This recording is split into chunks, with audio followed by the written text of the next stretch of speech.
to the meeting of the Indiana Certified Healthcare Professions Commission. It is September 16th, 2025 at 12:00 p.m. Eastern Standard Time. Having determined that a quorum is present, the meeting is officially called to order. I'm Nicole Tipton, the Division Director for Program Performance and Development with the Indiana Department of Health. Today, I'll serve as the facilitator for the Commission's agenda. Please be advised that this is a public meeting in accordance with open law that is being live streamed to the public and recorded. The recording will be archived and available to the public for no less than 90 days. By attending and participating in this meeting, you acknowledge and consent to the live streaming and recording of the meeting, including your image, voice, and any contribution. First on the agenda is the adoption of the agenda. The agenda has been distributed to all members in advance. Are there any proposed changes or additions? Hearing none, can I have a motion to approve?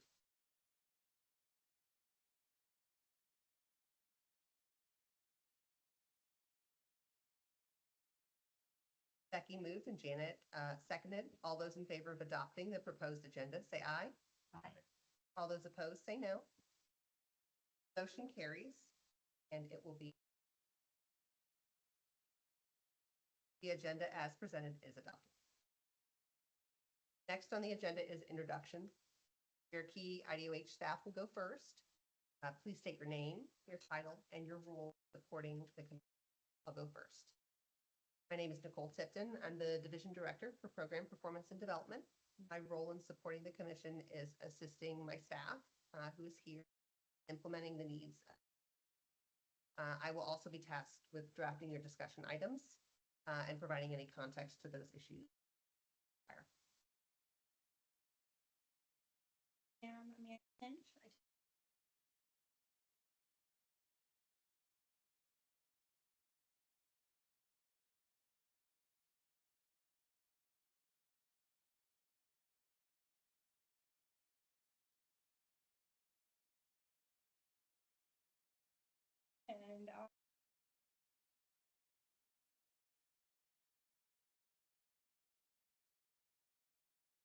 Adele?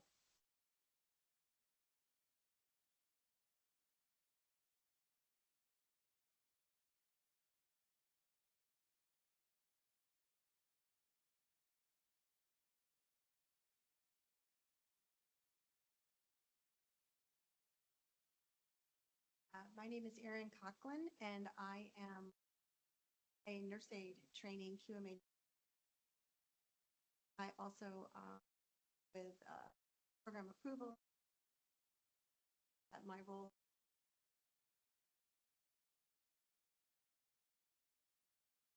Excellent. My name is Jessica Krug. I'm the Assistant Commissioner over the commission that all sits inside of. So I'm just here to support and troubleshoot as you do work going. Nicole and them are going to be primary contacts, but I am here to jump any hurdle. Right next, Jessica with James and right around the table.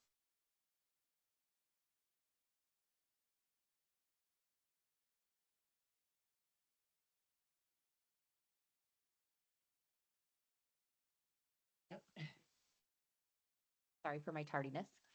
My name is Shannon Harris. I am a licensed health facility administrator as well as a certified nursing assistant. I've been in long-term care for about 20 years. Jill Durbus, licensed health administrator and licensed practitioner. Janet Terrell, and I'm a registered nurse.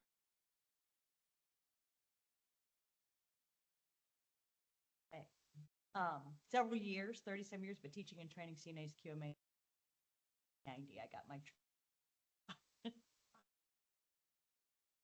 Becca Bartle, you can call me Becky. I feel like a dinosaur in the industry. I'm going to start there. No, you're not. But we have so much. I'm excited about the experience at this and what can be done with this commission. So I'm listed as the RN with experience in training nurse aides. I've worked through years close development of the CNA health facility administrator, registered nurse, proud grandmother. And Janet, if you're going to say it, I'm older than you, I guess, because I've been in the industry since 87. So, and very I have active, a lot of respect for it. very active since 1987. Thank you all, again, for being here and for your commitment, important work.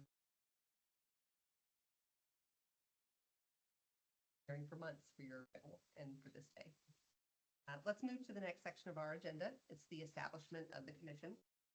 The first item of business is the election of a chairman. The commission requires that a chairman be elected. Chairman will be elected for a one-year term. Nominations are now open. Are there any nominations for the office of?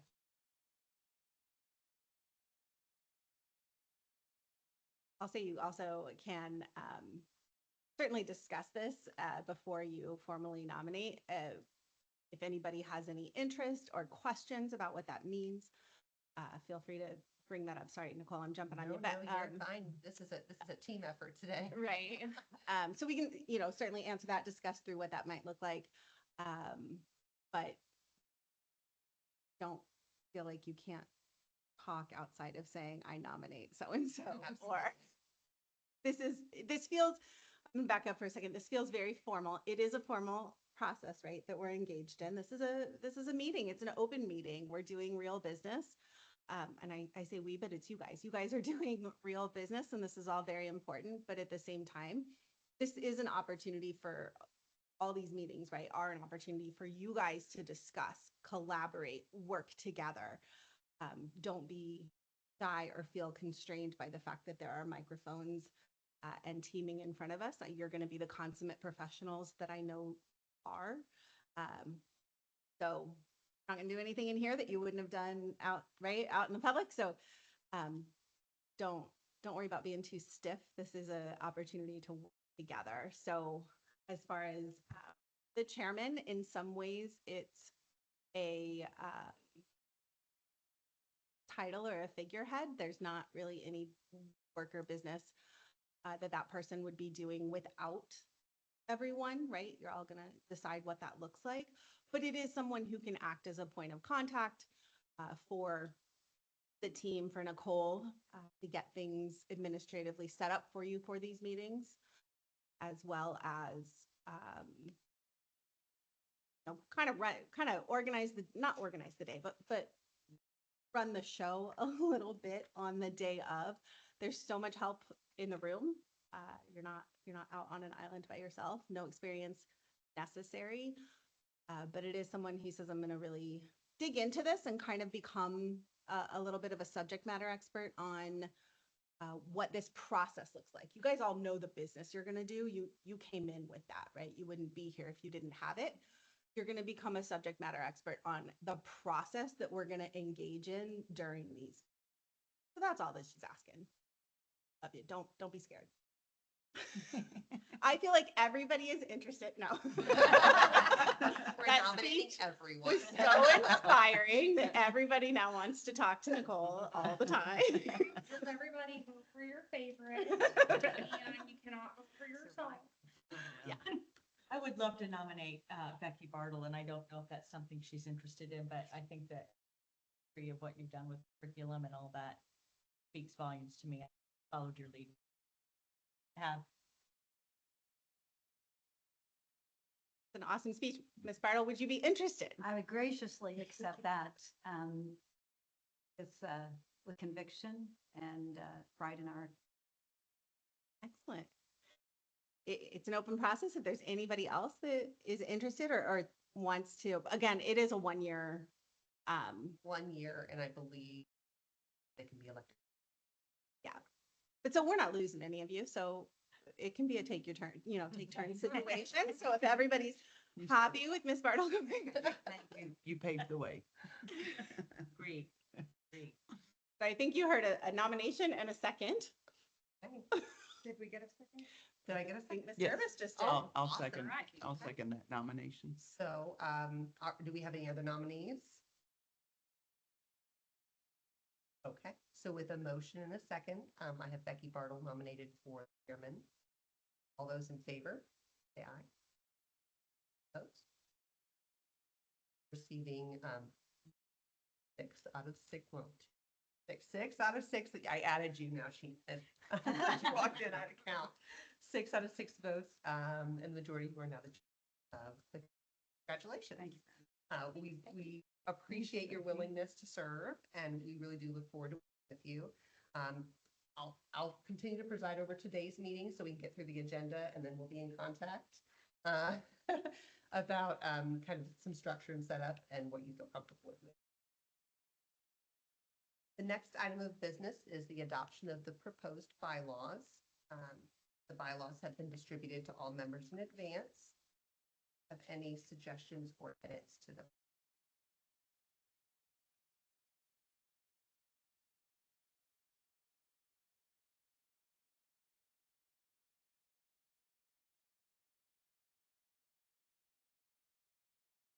I'll add that this was a process to create these. We utilized not only the 473 bill that was voted on and became law, but we also utilized our legal department and some people who are very specific in creating bylaws for other commissions and committees within IUH. I don't think that you'll find anything on it that is incredibly groundbreaking at all. It's all pretty standard type of information. Do you need a motion?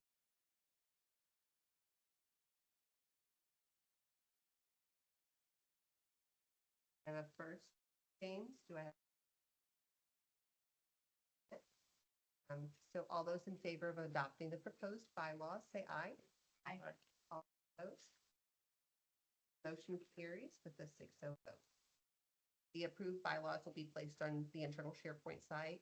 And as you can see, these are listed as a draft. I will go ahead and bring you a finalized copy, just with some effective dates at the very end changed. Next. The next item of business is the adoption of the proposed electronic communications policy. This was distributed to you in advance. This provides the opportunity for a virtual option for committee members to attend. We understand that taking a lot of time off of work into Indianapolis is sometimes challenging, but it also provides the recommendation of having a certain forum in present as well, since we are inviting nurse aides to come and do. It would be nice if they weren't talking to everyone on a screen, that they had people in person.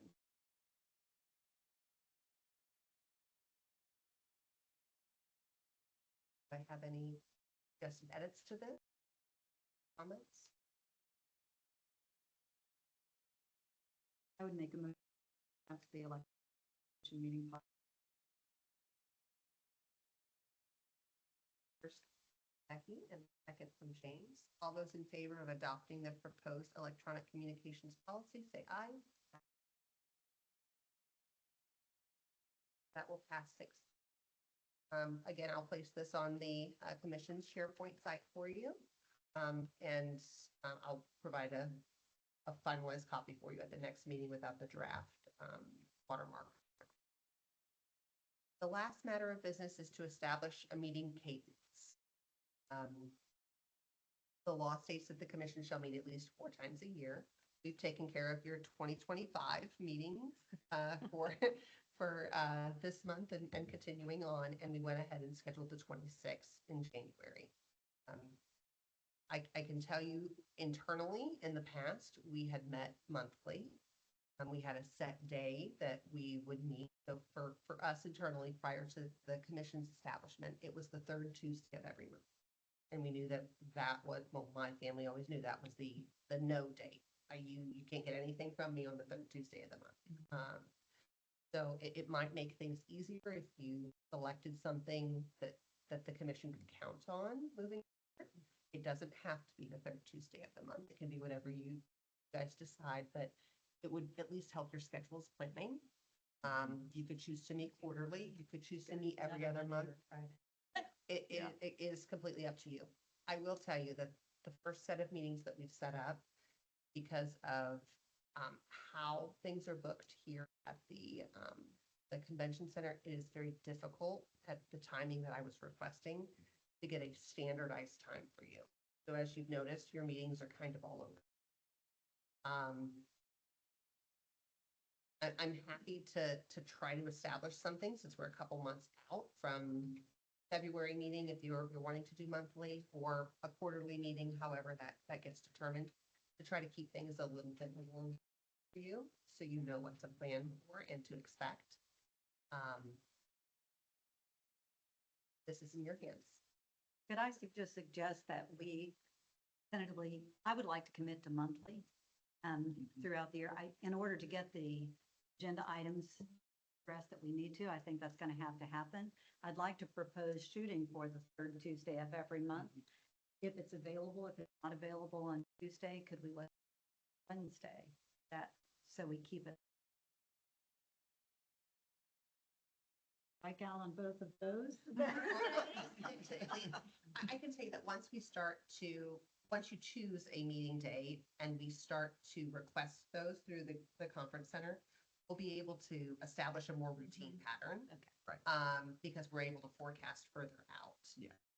Because it was, again, kind of shorter notice, and I think a couple of months would be enough time to get something routine that's not. I think that we would absolutely do that. And then the next question I think that I would have for you as you start to think about a motion of meeting cadence would be the timing of day. Do you prefer this kind of noon time? Would you prefer us to request a morning time? Could I just ask, because you are the experienced ones, things, whatnot, what did your day look like? You were meeting on a monthly. Sure. So, well, again, we were the third Tuesday of every month, and we were scheduled from 9 to noon. So our hearings were separate though, because remember, we don't function as an ALJ. Our aides were provided appeal rights. So then their appeal rights, which is the same process that you're having now, the appeal rights would then provide them the opportunity that day. What our committee, and I apologize, I'll use the term committee and commission back and forth. We reviewed that information just as you guys did prior to coming, discussed, and then made our votes on what, whether that was a finding or no finding on. And then letters were sent out for this year. Internally, there were about a dozen of us who met for that 3-hour time frame. I doubt. 7 to 10 on a heavy basis. I think next month. But you opportunity. It is a little bit different. I'll also add that your discussion items, types of topics weren't typically brought to the internal committee at IDOH. They were staffed with our groups and kind of out on an as-needed basis. So you also do have to allot for the discussion items that are going to be brought to you. I feel like this month maybe is a little heavy with 5 different items. But I think that we can always count on at least a handful.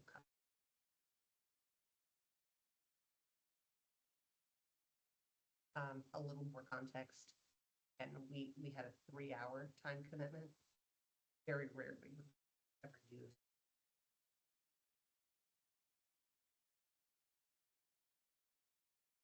Most of the time, it was probably. Yeah. But again, we didn't have the discussion. You're gonna want to build yourself in a little bit of time for the formal process as well. When they're meeting internally, they're not stopping to take votes or set records and do some of that language that we were doing. So even if it took 2 hours,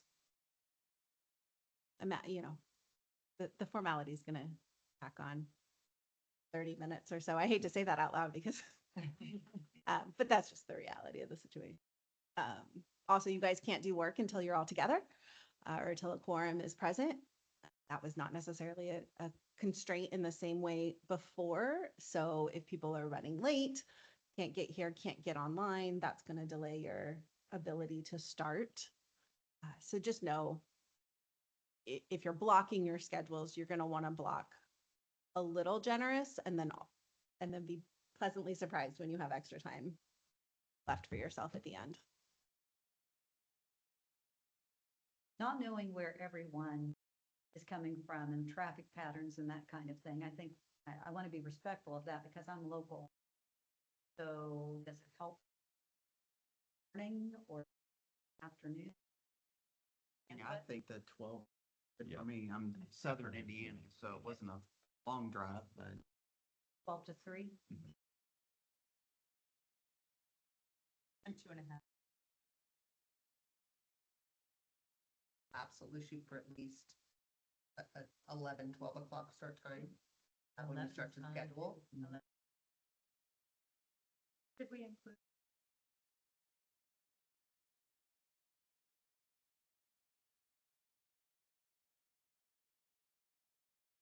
So, do we have other discussions about specific requests? Times or cadence?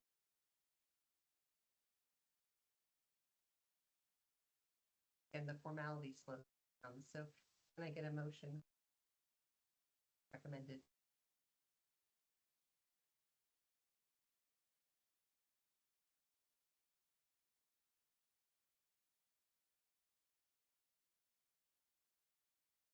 A motion and a second. I have a recommendation for monthly meetings on the third day of each. All those in favor? That would start after. After already yes, scheduled. unfortunately, yeah. Making sure. At least we know what to work forward to when we start working with the conference center to get meetings. So next is the investigation review. With these reviews, you're going to get the information presented to you, your point site. This month, you only had one aid to look at. In the future, there'll be multiple aids that are listed with each one of them having their own file. As you saw, they're kind of set up a little funny where we have the numbers at the beginning. That's so we can organize that information in the way we want you to view it. Otherwise, it does it alphabetically, and that's not always how we do investigation. Have a cover sheet single time, although we have adapted that cover sheet. So next month it'll look just a little bit different, but generally the same information will be there for you. Have our investigation findings, our summary sheet that gives you a quick overview. Then you'll have all of those supporting documents, pictures, the videos if they're there, investigations, statements from facility, whatever might support investigation, or finding. Additionally, if the aide has written a response to us, response in their to view, and the signature cards that is sent. We ask that when you review the investigations that you take the time to look at each document and that you use any of the links provided on the site. If questions about it in categories of abuse, like appropriation and misconduct. Bring any of those questions here. That's what your discussion prior to voting is for. After your discussion, we'll ask for a vote, and the vote will go one of two ways. We'll vote for a finding, which I'm going to back it up like you don't know, but I know many of you are from long-term care settings, so you understand that a finding is a formal disciplinary action on a nursing certification that prohibits them from work. Abuse, misappropriation, are lifetime ban. Okay, neglect and QMA misconduct. They're technically lifetime if the aide doesn't appeal to have it removed or petition to have it removed after a year. But otherwise they are only the QMA misconduct specifically only goes on to their QMA. It would allow them to continue and be active.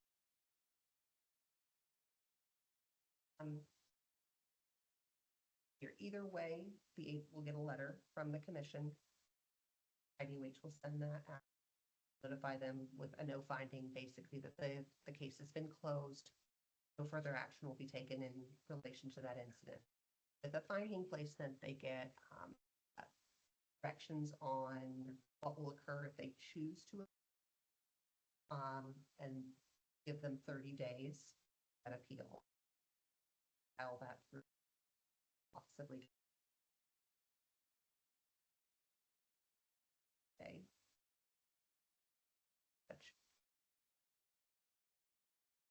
Discuss their case. If they choose not to appeal, then we place that finding. Hi, Jessica. I'm going to interrupt and freak everybody out just a little bit. You are being watched right now in a lovely way. There are people online who want to know what's going on and care about these proceedings. So that's exciting, but we're all going to learn this skill together. It's terrible. You do. So everybody's got to, if you're talking, you got to pull that microphone right up in front of you. You can hear how much louder I am right now. That means the microphone is grabbing it.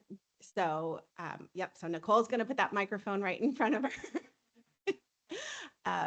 It's a different skill for us. Sometimes we don't like it, but you're going to talk right into that microphone. The green light, if it's bright, means it's on. If you,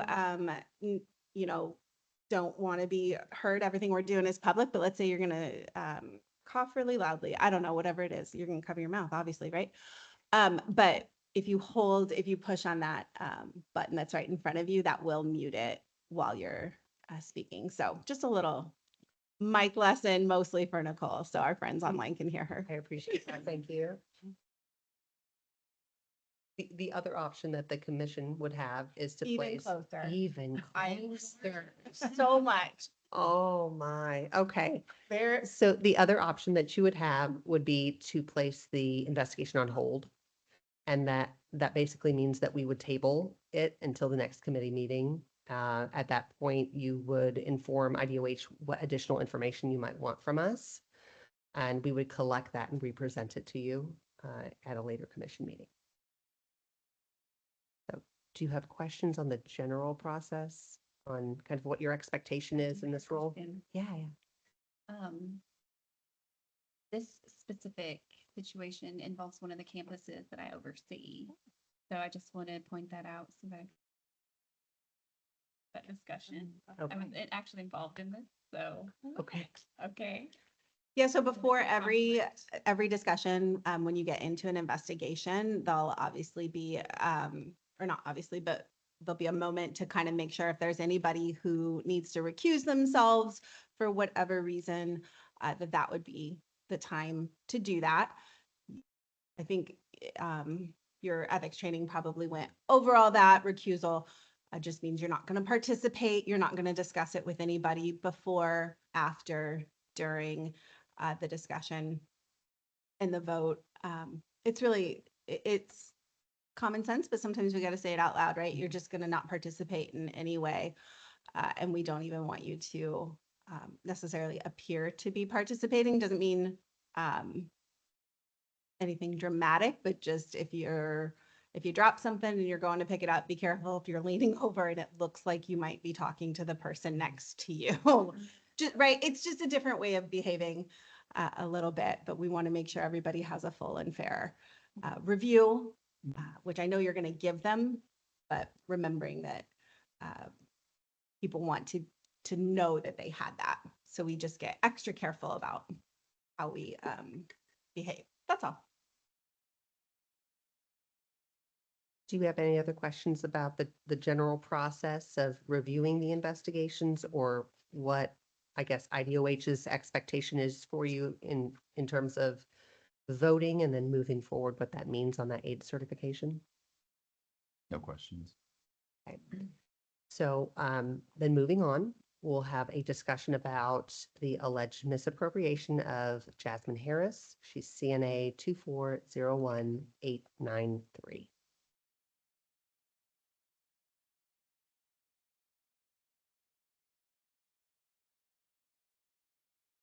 Was everyone able to access the information needed? Was able to access everything except for the video that was present, so. Sure. Do you want maybe a quick No, overview no, of the the video? Was that- investigation was very thorough. The detailed reports was great to review. So I have no questions Okay. in reviewing and not seeing the video.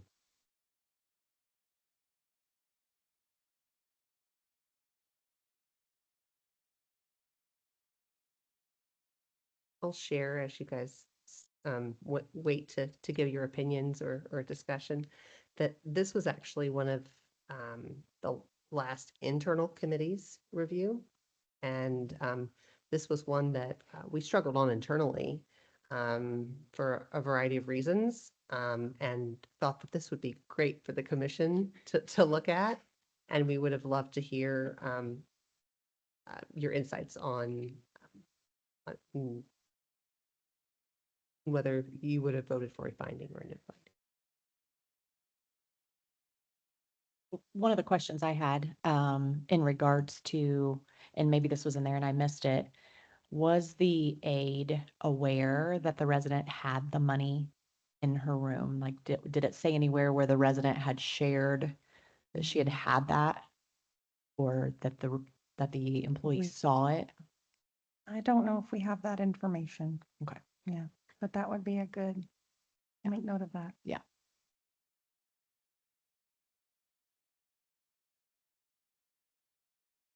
Unless I missed something, my takeaway was that the resident is cognitively intact, stated the money was there. We know that we have it on camera, that she went to a meal, locked her door. I assume we saw that on the video, that at least that's what I read. Then we viewed this person, the CNA, go into the apartment, stay there for at least 5 minutes according to the video, and then leave from the apartment. Excuse me.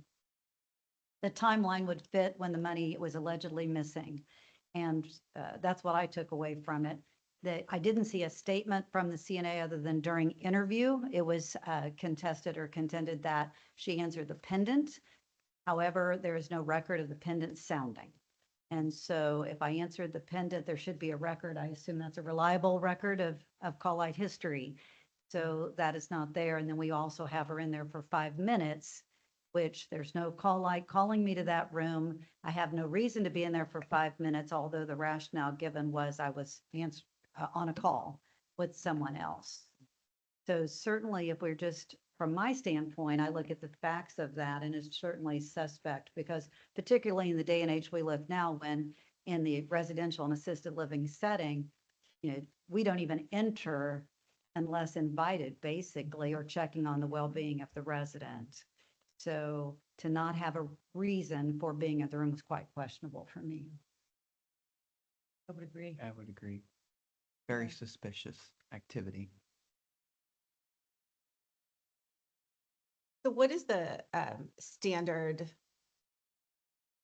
that in order to make the decision, right? In order to say, Sure. I'm gonna take an action, how do we describe the standard of almost kind of proof for what we, So I'll share that your level of evidence is much different than what a criminal case would require, okay?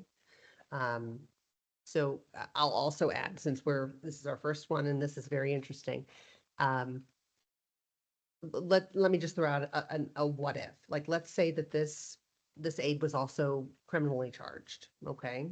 Although that is not the case. Okay, let's say she was also criminally charged and we were also looking at her nurse aide certification. It is possible that the criminal charges are dropped, but we still pursue a finding on the nurse aide certification, because there's 2 different levels of standards. And just because we don't have a criminal conviction doesn't mean that we can't have a finding, and vice versa. Okay, although typically if we get a criminal conviction, we're also pursuing a finding. So what you're really looking at is there doubt about her misappropriating this. I'll share just from what our internal discussion was and why this one was hard for us. one of our members last month said that this equates to someone having, multiple people having keys to a med cart. So if multiple people have keys to a med cart, can we prove that one particular person took those medications? If multiple people had access. Now, in this situation, of course, you have very conflicting information and, the call light story and the video, and there's other factors that go along with that. But there's not, what we would call kind of that smoking gun. And that's why the internal committee was very torn on this one. But ultimately, you look at the definition of misappropriation and the evidence that you have in front of you, and you get to make that decision as a group on whether you feel like this is enough to take away livelihood for this particular individual. Could I ask how far it went with, the Goshen Police Department was involved, correct? I think they were called in. Was there ever any further investigation there that we're aware of? I don't believe any charges were filed. The police report is attached in there. Other than the police report, we don't have charges. I think the last I read, her scene, it was sent to the prosecutor. They asked for a Yeah. DNA sample, but it Waiting. stopped after that. It was still pending. Our aid investigator is chiming in from the chat. He said that, it has been referred to the prosecutor. Thank you.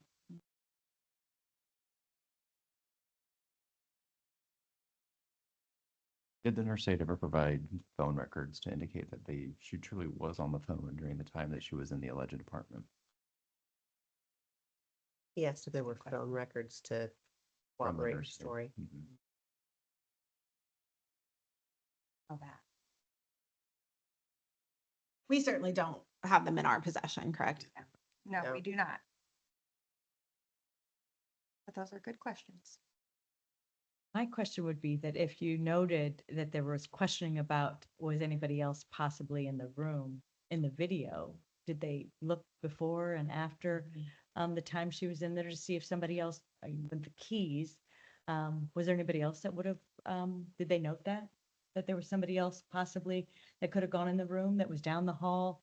I mean, I get the key thing, and I know CNAs do have access to assisted living rooms, but with the video would tell us if there would have been anybody else in the hallway during the time frame of dinner time or lunchtime Sure. that they could So, review those. with the video in this particular one, the facility provided the video just of the time frame that the resident gave. So we have it where we can see where the resident left the room and then up until the aide coming in and leaving. But what we don't have is video footage from the night before.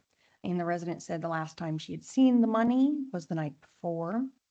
And we do not have that footage to compare, unfortunately. Okay, Would have been good. I see why you had a struggle. Yes. Yeah. Sometimes it's, Yeah. it's what we have to work with. Yeah, I understand. There are others that we do get that are very much more cut and dry. Sure. Mhm. And then there are these cases like the one that you have in front of you that there is a lot of gray area. Yeah.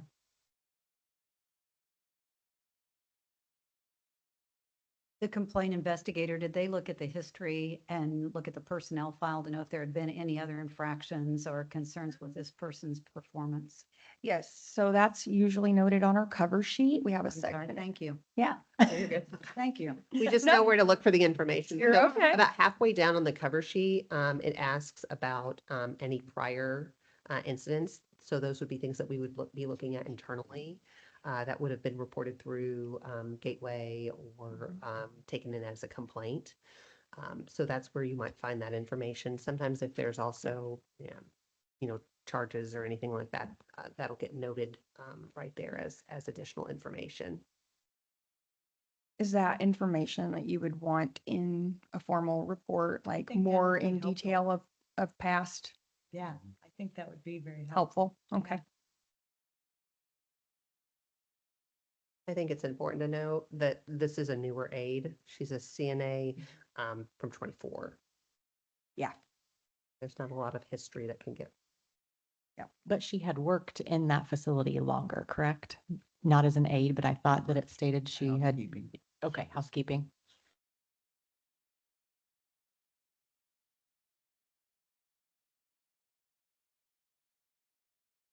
Yes, she had worked in housekeeping prior. I didn't realize I was being asked. Sorry. It's okay.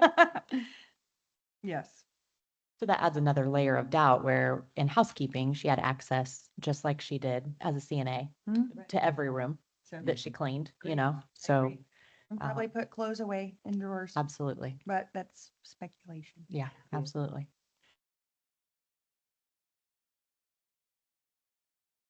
Is there any more discussion about Ms. Harris? She did not supply any kind of written statement at all. It was simply, it's based on the feedback from an interview with the administrator. Yes, the closest thing that we have to her official statement, and we did send certified mail, and there is a J. Harris signature on that certified mail, at her confirmed address, one of them. The only thing close to it would be the administrator's interview, and then what is in the police report that was provided as well. That's got some information in it. She discusses, being in the argument on the phone and things like that.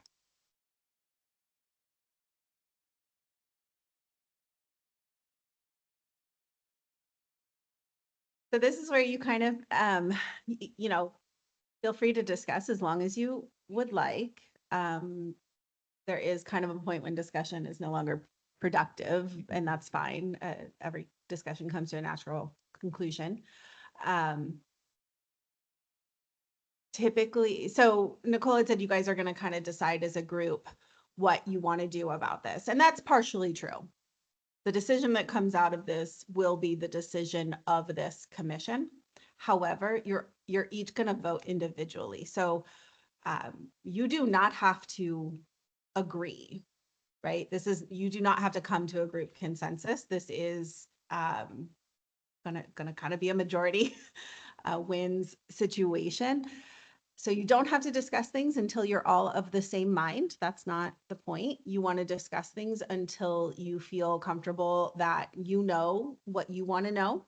You have gleaned from each other any insight that your team members here have to provide to you, and talk through situations. So sometimes what I see happen in other boards or commissions is somebody will say, we'll just kind of kick off and say, here's where I'm leaning.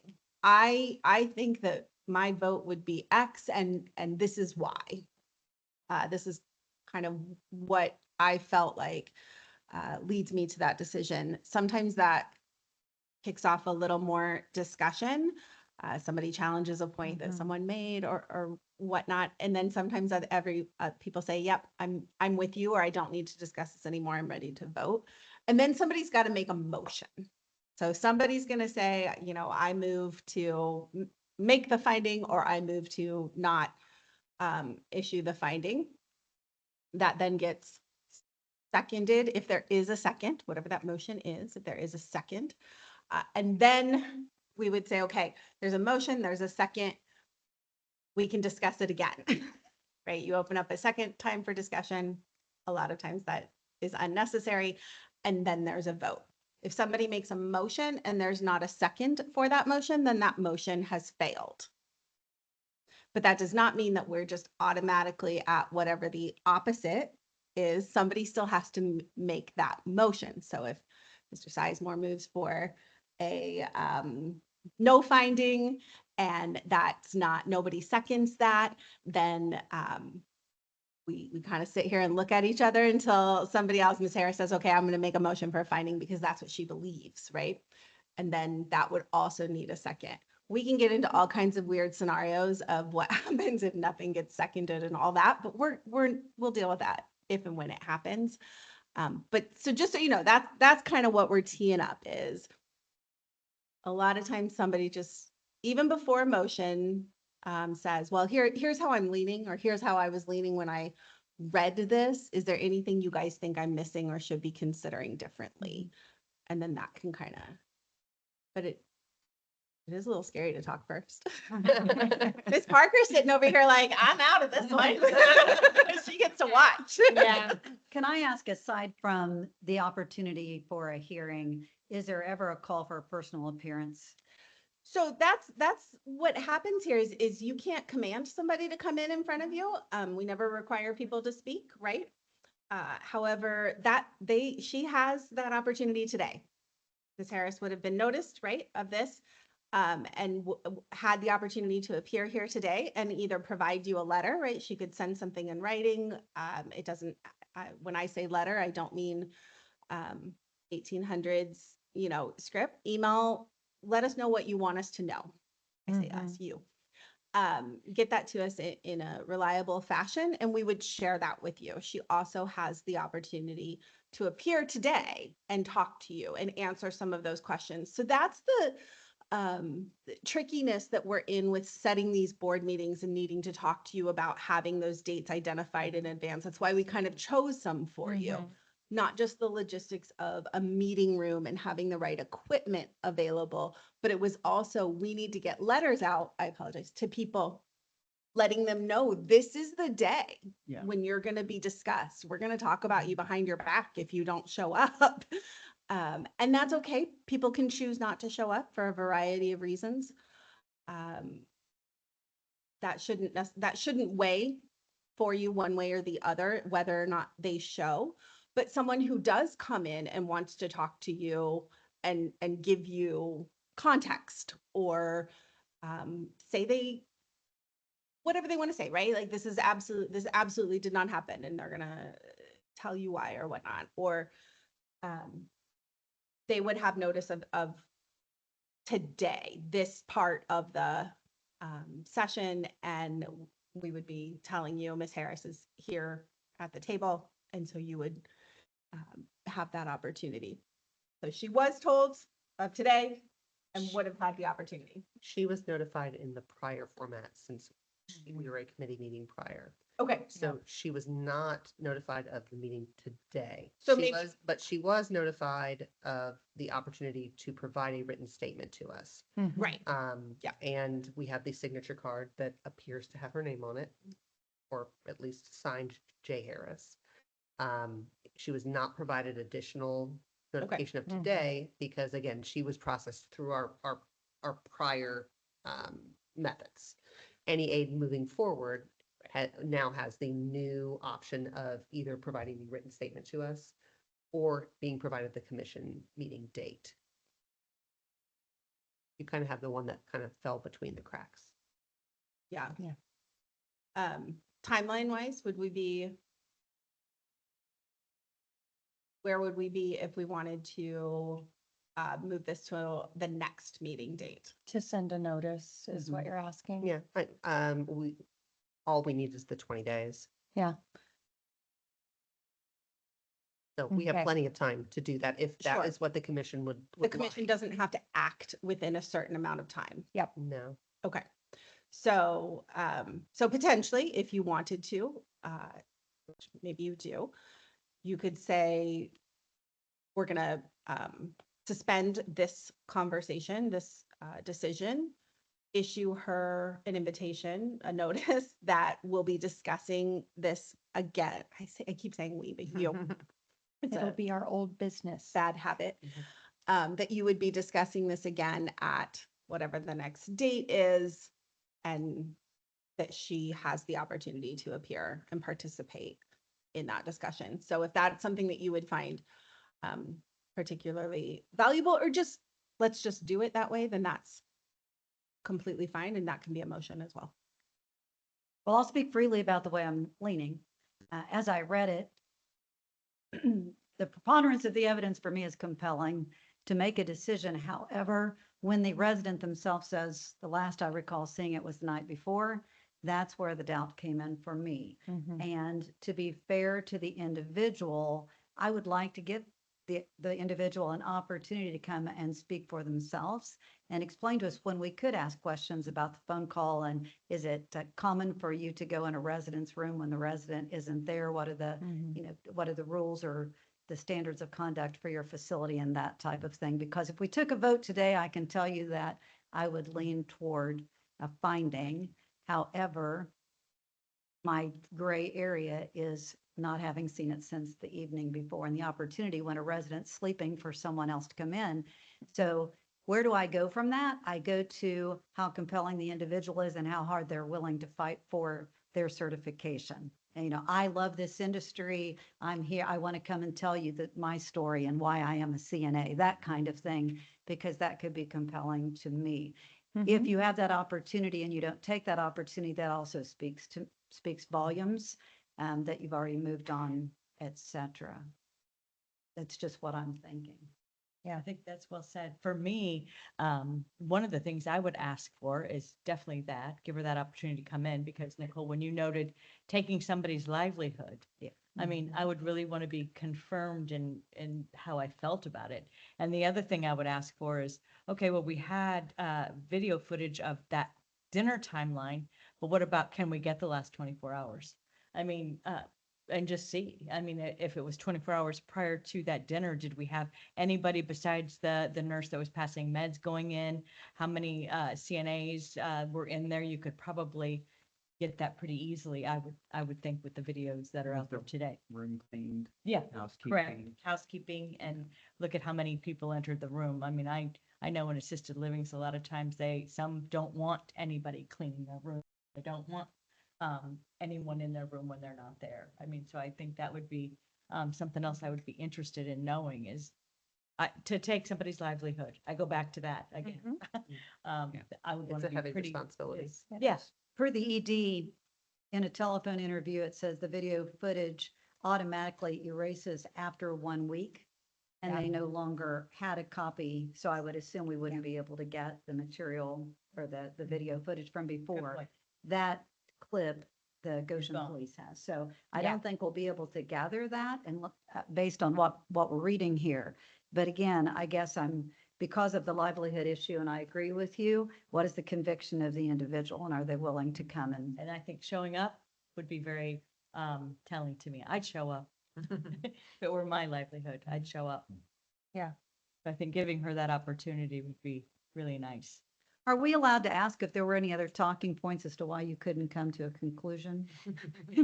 I think that you've listed the majority of Okay. them. It that I was can really recall. just that smoking gun, Yeah. you know, Yeah. exactly the same concerns that you guys do have. And And I think we're speaking to the way that we all would conduct an investigation in a facility that we operate. I'm looking at, most of you have been in facilities, and those are exactly the pieces and parts that we would be looking at, the footage from before, how many people could have had access, confirmation that the resident did have $200 in the drawer to begin with, those kinds of things. Kelly, I wish I could talk to you, but I can't. Just look at her face. No. and we welcome the questions. I mean, it's not going to hurt our feelings. It helps us grow our program and, Yeah. you know, There- because sometimes you don't think of a question someone else will. That's why we had a group. There was was there a complaint survey attached to this, or just the investigator went and investigated are you going to show me where? No, it's not. It's not on 6 survey. Thank Yeah. you. Good. I'm gonna learn. I can be taught. So, yes, it was reported. I take it was reported. We saw that report. Didn't necessitate an on-site survey. However, it did necessitate an investigator to go on site, or was this a telephone interview? It was done remotely. So Okay. everything that we got was conducted via telephone and email correspondence. In this instance, no, there was not a survey done. So I can't speak to that, but we still make our own decisions as the Nurse Aid Investigations Program on whether or not we're going to investigate one of the the facility reported incidents that gets submitted.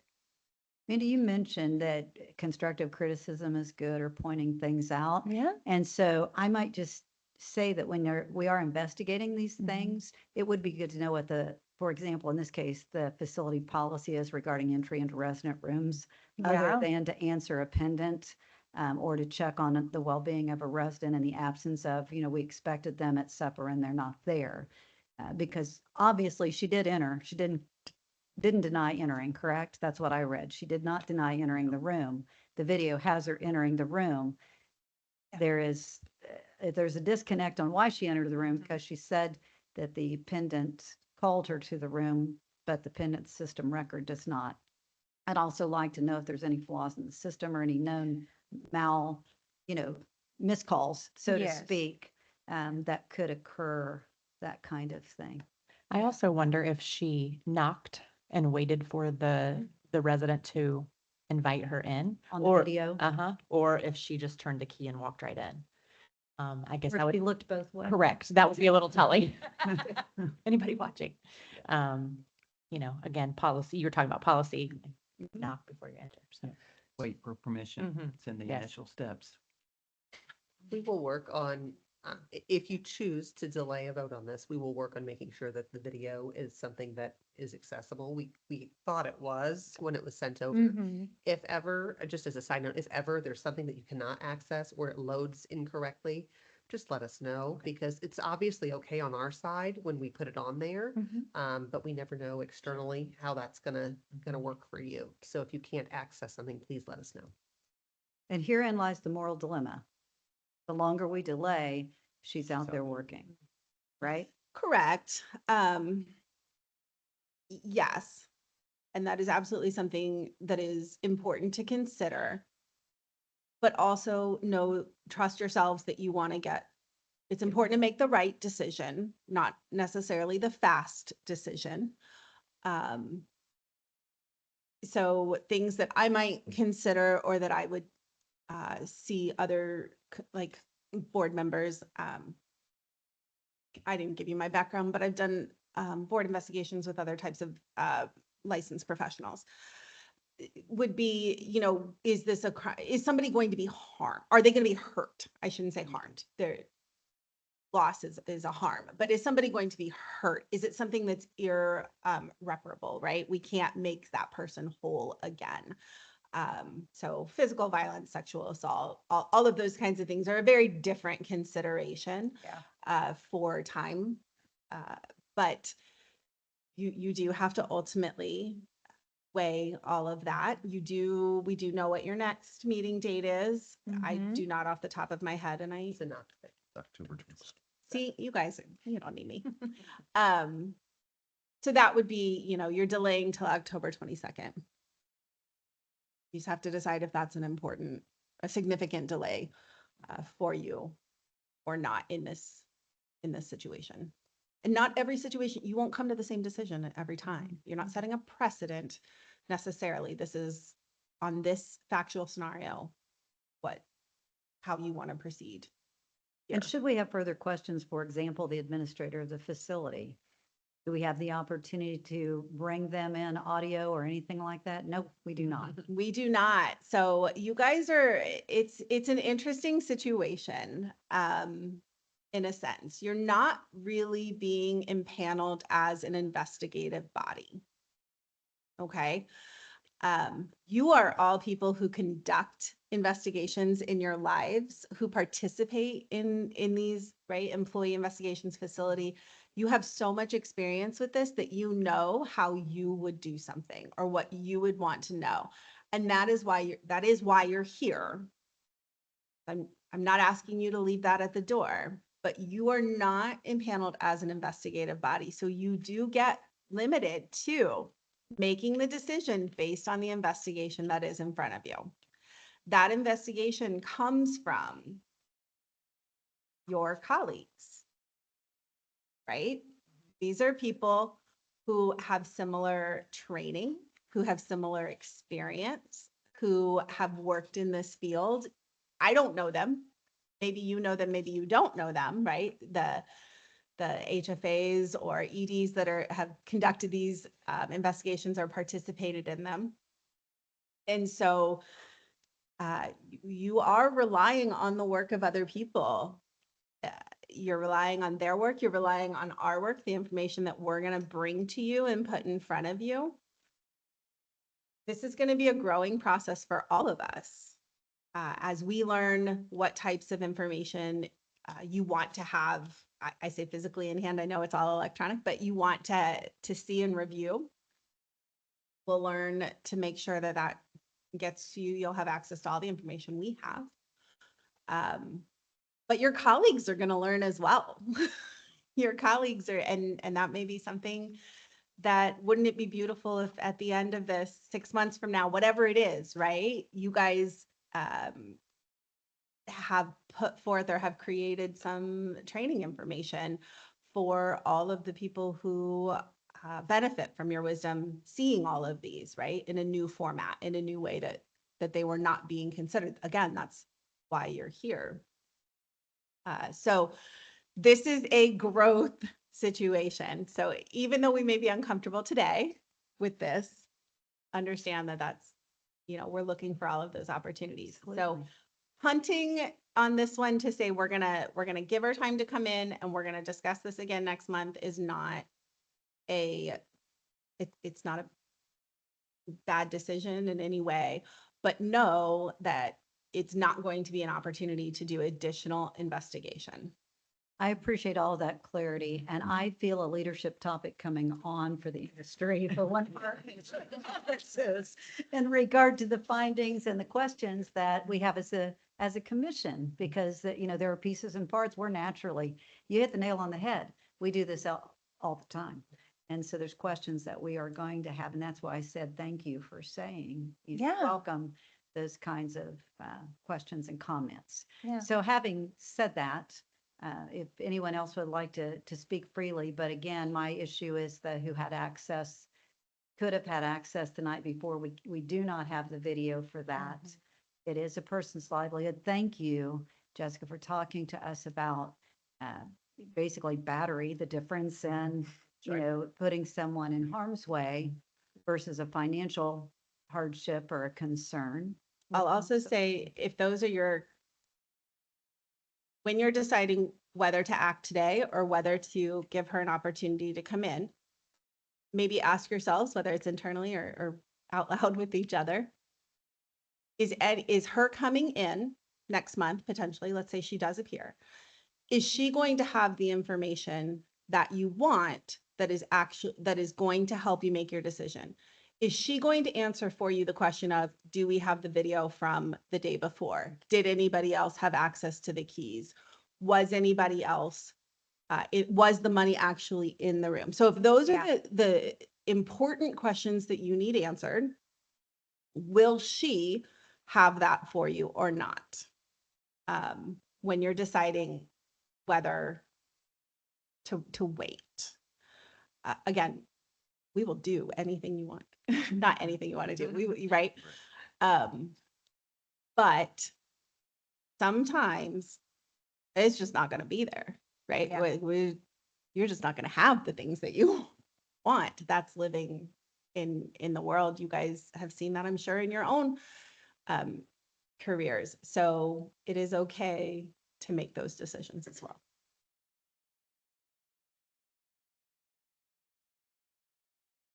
I guess how much emphasis do we want to put on the fact that she would want to come before, like you mentioned, how much does this mean to her livelihood, if she were to That's key. come in front of.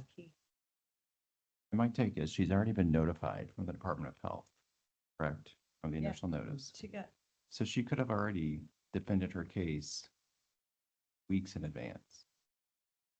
Because of the lack of defending her case, coming in today, just with the information presented before me, the investigation, I would move to find her with a finding.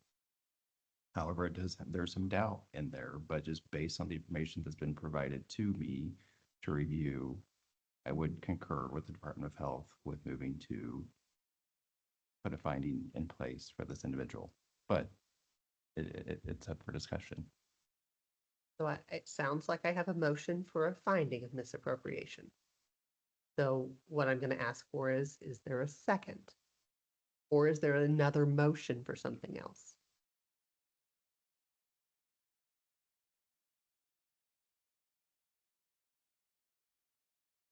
Because I just can't evidently stop talking. I'm so sorry. This will never happen again. Do you want my script? I know. I am beating myself up over here, Nicole, but it's, so you said the word doubt. And so that kind of kicks me off. I want to make sure we understand there is room for doubt. Doubt is a reasonable thing, even in a criminal case, right? It is not with no doubt at all. The standard is beyond a reasonable doubt there. We are far from that. Here, the question you're really asking yourself is if you envision a scale, right? A scale at 50-50, is that scale tipped ever so slightly in one direction or the other? And if that is the things that are tipping that scale ever so slightly in one direction or the other, substantial evidence. So evidence of that is, we're not necessarily talking about amount, right? It's not a stack of there's this much versus this much. It is the evidence. Is it substantial like a weight? Right? So if I picked it up and I'd say, oh, that's a heavy watermelon, right? That's a substantial watermelon. That kind of thing. So the evidence that you're considering, the facts, the information that you're considering are important enough to tip that scale.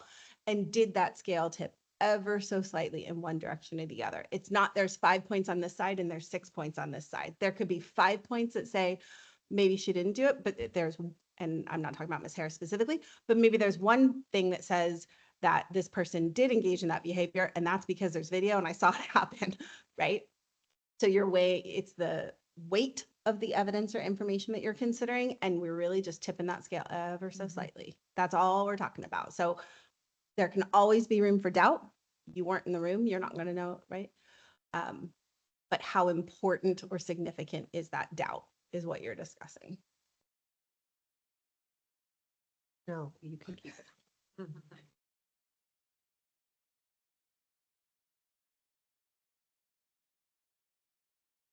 I think I'm definitely conflicted, doubtful. I'm trying to look at the evidence, facts. I go back to, okay, if it was a paperweight, it would be on the inventory sheet and I could prove that it was in the resident's room, and cash, I can't prove, was it there? Was it not there?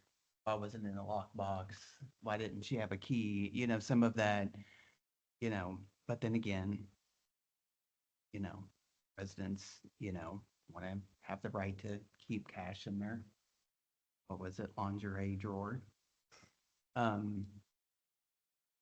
There's a lot of holes in the interview with the CNA. There's a lot of, Billy said this, and then they interviewed Billy and Billy said that was a lie. So that's a hard one. There's not a lot of, how can I prove that the money is actually gone, and how can I prove with a reasonable suspicion beyond and take somebody, I don't think I can with the evidence that I have. I think she does have the right to show up, and but she's also had plenty of different opportunities too, as well. I don't know. I'm conflicted. Here's what I wrote down on my sheet of paper. All right. Number one, there was an investigation conducted at the facility, even though I would have liked to have conducted that investigation. The findings were termination. So there must have been sufficient evidence for the administration of that building based on their knowledge at the time, and we're not going to be there. Number two, was she there? Was she placed there? Yes, the video obviously placed her there. Number three, does the story match up? And the call light did not sound. She had no reason to be in the room. According to the call light record, if that was the rationale, she had no reason to be in the room, and to be in there for 5 minutes on a personal phone call, whatever. isn't acceptable either in a person, that's their private space. That's Mm. their room. Thank you, Jessica, for asking me, what am I looking for? If I ask her to come in, what am I looking for? And sadly, I might be looking for character, and that's a subjective thing, isn't it? I mean, really and truly, Yeah, that may be yeah. subjective. It may be a, do you, it's in my head too, Janet, do you care enough to come? But how many criminals she do you did. know that can, you know? And she was given the opportunity because you did know that she received it. Yeah, yeah. She was definitely given the opportunity. Yeah, she so- got she got, her notice and we do have the confirmed signature sheet. We did, I do have the emails between our investigator. She did verify with the administrator and asked, were you aware of a call light issue of this randomly sending calls? And they said, no, they were not aware of any issues. Just trying to think if there's anything else that, I think it's important too to think about have we discussed with the commission, what happens after you vote, yes or no? She does have the right to appeal, correct? Yes. she So has the right if to we appeal. would vote today on a finding, Yes. Yeah. There was, no, we have friends online, so you are not the only person. Yeah, so you are making an initial determination. That is the determination. She has the right to ask for another body to review that beyond you. Yeah, so that's always available. And she will be notified. All of our investigees. I don't know what the right word is, will be notified of that right to ask for all of this to be heard independently of from you guys. Yeah. so a finding would not be entered until No, it will be entered. it will be entered. Yep. So You're you have the gonna right make a to appeal. decision. Oh. It's gonna, Historically, once they've set an appeal, it is, they are left in active status until their appeal is completed. So let's do a what if here. So let's say today that you vote for a finding, she gets the 30 days to file an appeal. If she doesn't file the appeal in that 30 days, then we place the Yeah. finding. Okay, and Mhm. it's done. Okay, if she does appeal within that 30 days, she is appealing your decision. She doesn't think that it's correct. She's going to take it to an alternative person to review it, an ALJ, and she's going to fight her case. She stays in active status if she chooses to continue to renew until that ALJ makes a decision. And that ALJ can make a decision of to agree with you as with a finding, or they can decide to reverse what you've decided with a no finding. Additionally, that aide has another option for an appeal past the ALJ. So let's say the ALJ says, yes, I agree with the commission. This is a finding. And she says, I still don't agree. I'm going to fight for my livelihood and I'm going to keep going. She has one last option for an appeal. And that's, that would be it for her in terms of fighting. And they have the same option of keeping that finding or overturning it. On the registry, the IPLA registry, does it still just show active or does it show active with an appeal or does it As active? just says active? Okay. Just curious.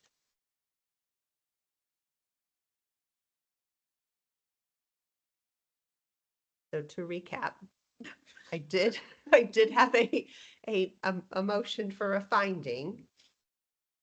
Then we had some discussion. I never got a second and I never got an additional motion for anything alternative.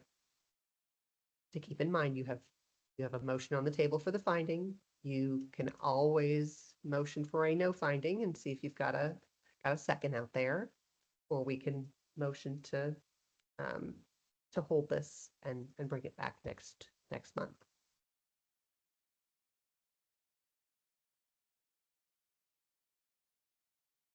Well, I can cross out the motion for a no finding.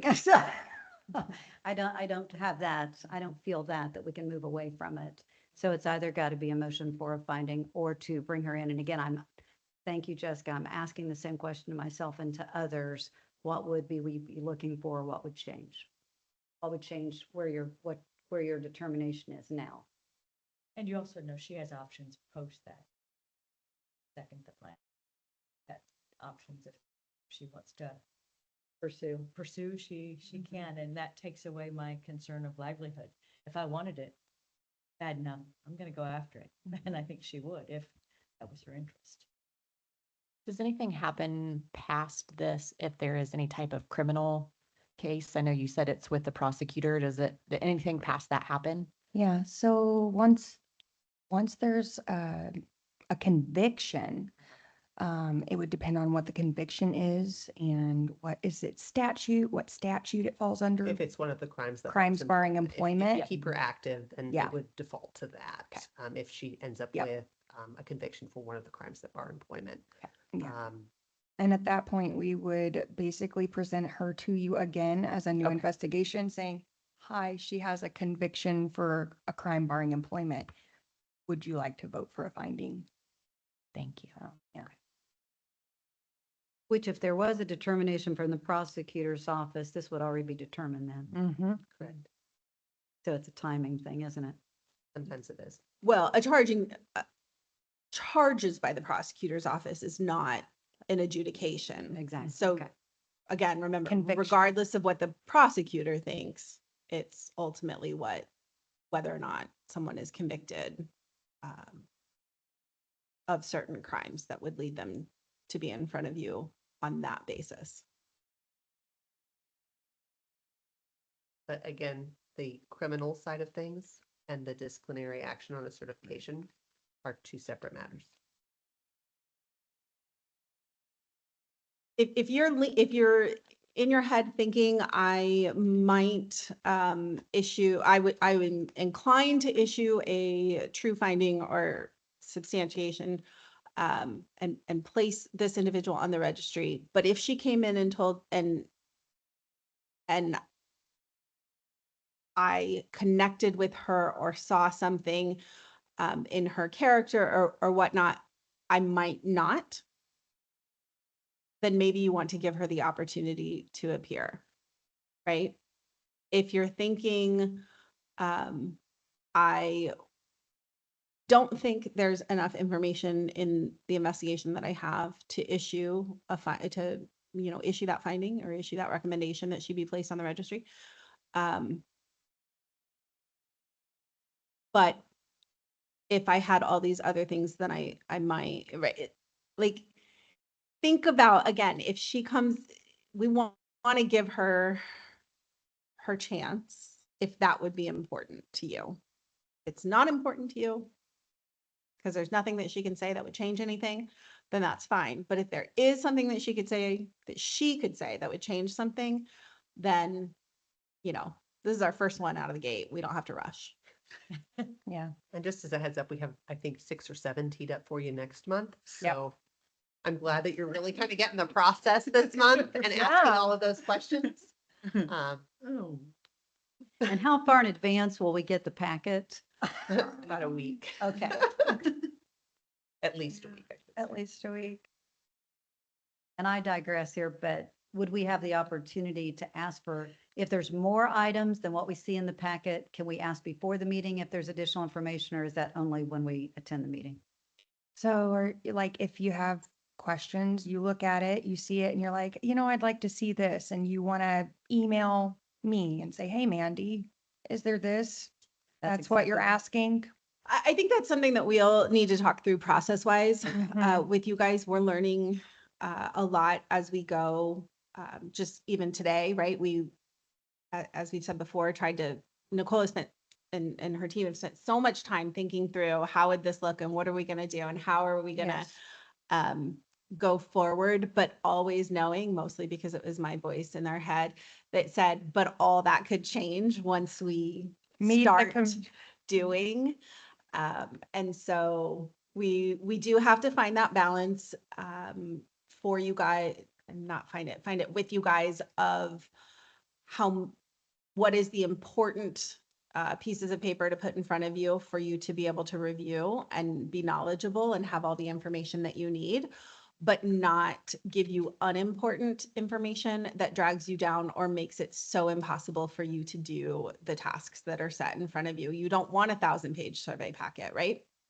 Because there's lots of things in there that aren't going to be applicable or important. And so we do have to work through that together to know what are the types of things. So as we're doing these, we'll learn what's important to give to you.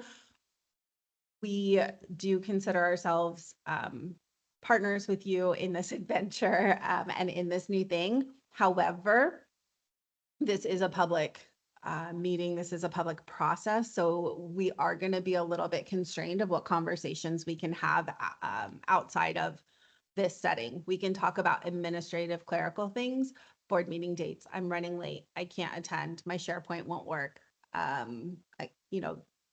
Those types of things, absolutely. But we're not going to do substantial work with you or discuss investigative matters or requests for specific types of information in a individual setting, because again, as a member of the public, or if this were your license on the line, we're all going to behave the way that we would want our fact finders to behave. And that is, I don't want to believe that there is any backroom conversation about my livelihood that I did not have an opportunity to participate in. So we're going to be a little strict and mindful about that. Again, it's what I would want. I carry, I have a law license in Indiana. I don't want anything to happen to it. So we're going to behave the same way that we would want to be treated.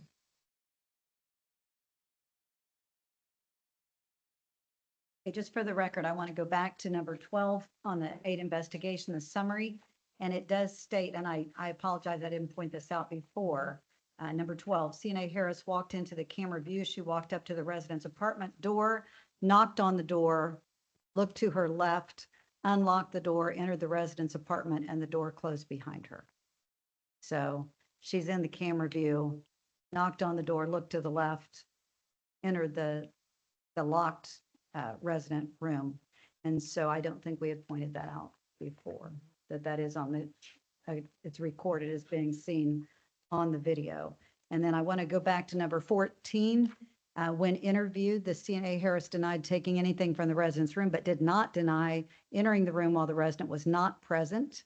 She then explained that she answered the pendant alert from the resident's pendant, and she stayed in the room for 5 minutes because she received a phone call and was completing the phone call.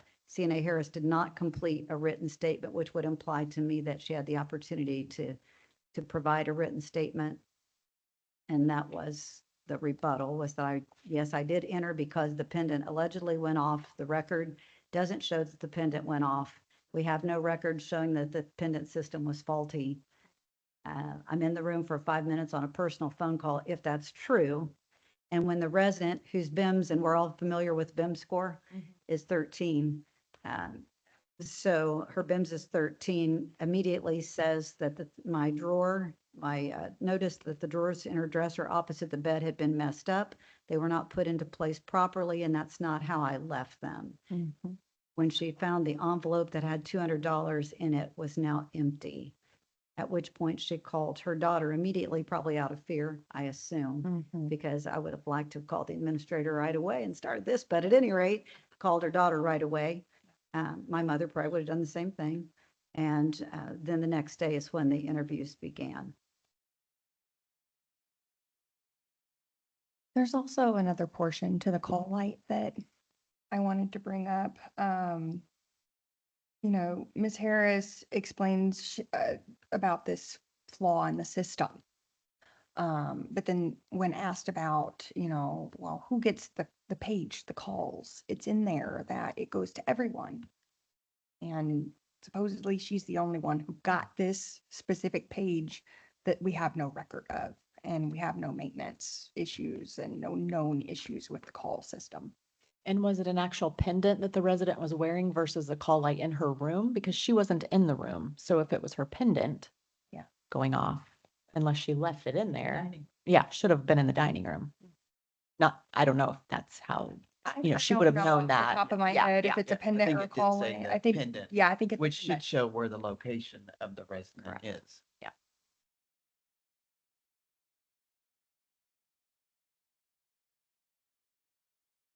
So I'm going to second the motion that James made and for a finding, just based on the discussion we've had. And I mean, she had an opportunity to come back. It's not the end. If it's her livelihood is important, she'll pursue it. She has avenues that you shared. So So it sounds that I have a first by James and a second by Janet for a finding misappropriation. Do I have any other discussion? All those in favor of a finding for Jasmine Harris of misappropriation, say aye. Aye. All those opposed? The vote will carry 5-0 with a recusal from Kelly. The last section of our agenda is discussion items. These are items that from time to time IDOH will bring to you. I tried on our formatting to tell you where that came from, so you knew the context of the item itself. And I gave you some background information on what IDOH's response was, or maybe lack of response, depending on what the topic was. In addition, I gave a section of what our asks were, what our our internal questions or even external questions that have been voiced to us were. So the first discussion item came from the public via an unanswered Q&A regarding curriculum. The question was, for the CNA program, will the 75 hours be divided between class portion and clinical portion? If so, is the IDOH curriculum going to be reviewed and shortened? Have discussion?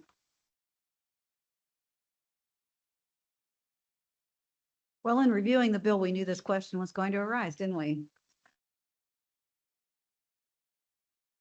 We've got several people here who have taught the CNA course. Yep. Correct. And so I think first, probably we need some discussion about, we are originally 105 hours and now we are to 75. And so as you've contemplated this, what does it look like to you?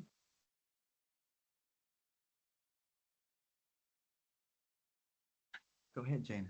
well, I can only speak to some of the trainers that I work with and a few of the independent training companies that I also support.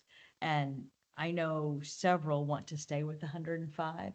And they're concerned about the 75 not being enough with the clinical piece of it for the students. I mean, so that's what I'm getting a lot of. So I can only speak to a small portion of training programs that I'm affiliated with. And I think the 105 was working prior to. I think the classroom portion is just enough, but I think if we're gonna minimize it to 75, definitely the curriculum would have to be looked at because it requires to give it justice. And again, I always go back to, for me, with the CNA especially, it doesn't require a high school education to complete it. A lot of people need that extra time. And it warrants that. I mean, to me, but I'm sure there's other feelings about that. Well, a trainer can always exceed what the minimum requirement is. Right. Right, so we can always, but the requirement as it is in law now, the question is, for the CNA program, will the 75 hours be divided between class portion and clinical portion? And if so, will the curriculum be reviewed and shortened? Mhm. So the first, will the 75 hours be divided between class portion and clinical portion? We've lived in a system for years, right, where there was a class portion and a clinical portion. So that's the first question, is now will we take that 75 and have a minimum of how much should be clinical versus class? That's the way I read it. Yeah. That's the first question. Yeah. And again, Janet, to your point, there'll be instructors that want to exceed that. But what we're working with now is that it is 75. So do we break that into clinical? And if I'm missing the boat on this, Nicole, you tell me, but I think I understand it. I understand the question. We be dividing that 75 hours between those two as it has been in the past with the 30 and 75? Correct. We've always been heavier on clinical Clinical. than classroom. And it is, and the second question basically is also, will we then be revising the curriculum? Because it's always been heavy to try to get all of the curriculum done in 30 classroom hours.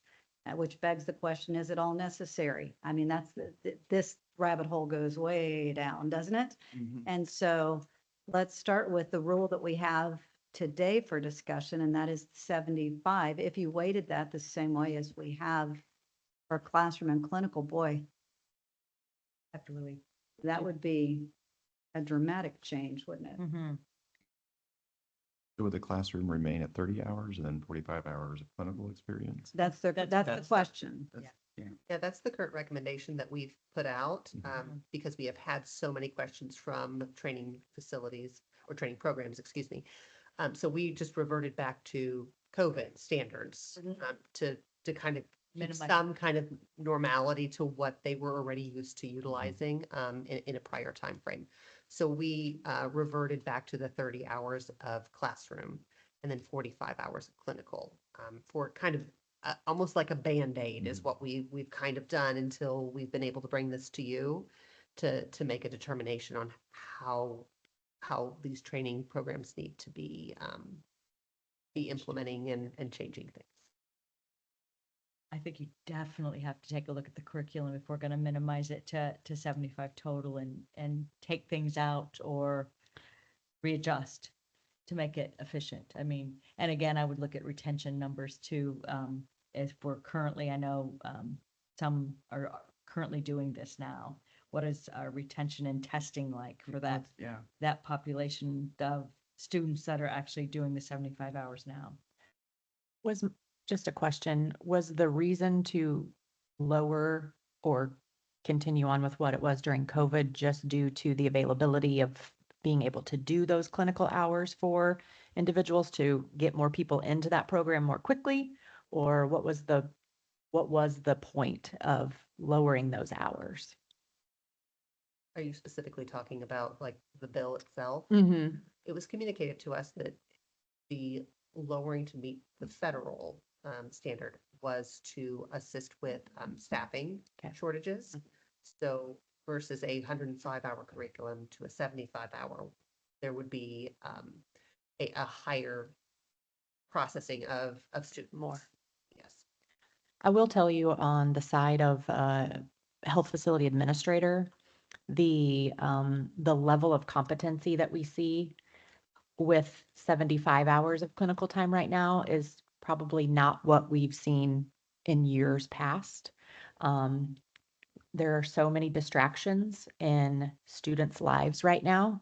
And so when you lower the number of clinical hours, that lowers the number of hours spent working, side by side, basically, in that clinical setting, getting the understanding and the knowledge of what the expectation is as a CNA and what they should be doing while at work.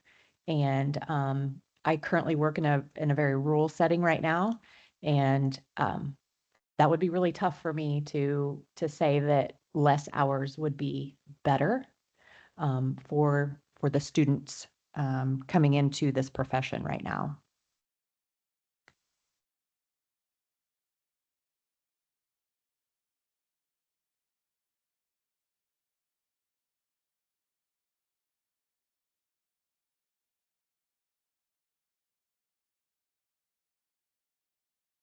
So I got a question, Adam.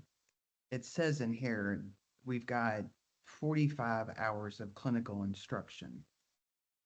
Of those clinical hours, 21 may be completed in a laboratory setting. That's just our skills lab, correct? Correct. No. So we could potentially do 21 in a lab, and then that would actually lessen Leave 3 shifts in a facility, 24 hours. to Yeah. really establish the patient contact, right? Yep. Yes. Okay, I'm sorry. My name is Erin. This is my area of expertise, to some degree. The reason that we went back to the 75 hours was just like Nicole Erin. said. I adore you so much. You gotta really. Right into that microphone. It's Okay, so sorry. uncomfortable. I'm nervous, okay. One of the reasons we went back to that format is because of what Nicole said, familiarity Yeah. to the training programs. That being said, the legislation, I know you guys have all read it, is written that it's a minimum of 75 hours with a majority of that being clinical time. We fully support more clinical time because we feel like the students need that. That's where they're going to get their best experience is actually dealing with patients and Mhm. residents and stuff like that. So you guys don't have to stick to the 45 hours. You know, it's this, that's where you come in to determine how you think it would work best going forward. So I just wanted to say that. Nicole, what is the option, and Aaron actually, for today?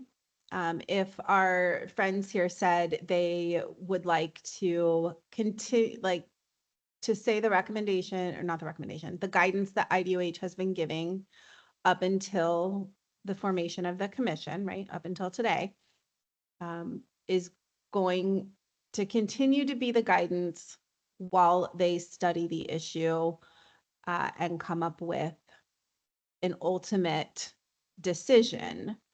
Is that a possibility? Is that not a possibility? And they need to come up with something today that they know they have to live with for a year until they can discuss this again? No, they can absolutely default to what our current recommendation is. If you have changes on those hours and you want to make an adjustment, we can absolutely, communicate that out to training facilities. And we understand that changing an entire curriculum is not a wave of a wand. This is a process that is going to take quite some time to do. And we absolutely understand that. We also want to make sure that training facilities are as knowledgeable about what those expectations are. And so I think that's really why we didn't make a choice when this question came to us. We just defaulted to something that we felt like was familiar for them. Because, as, as Jessica said, we planned knowing that you would make a decision that it might not be the decision that we would have made. And we respect that and we'll absolutely implement whatever you collectively choose to do. But we didn't want to make fast changes if you were coming right behind us to make a decision. So reverting to this is what we felt like was the most natural thing to do. You are welcome to tell me that is the continued guidance from the commission, or we can make slight adjustments if you feel like those things are necessary as we move forward to looking at, curriculum changes moving And forward. there's 72 skills, so that they're supposed to be practicing in those hours of clinical. Now, several of those, you may not see all the time or routinely, but again, just getting down pat some of the 72 skills. So I think the curriculum and skills would have to change, and it probably does need updated.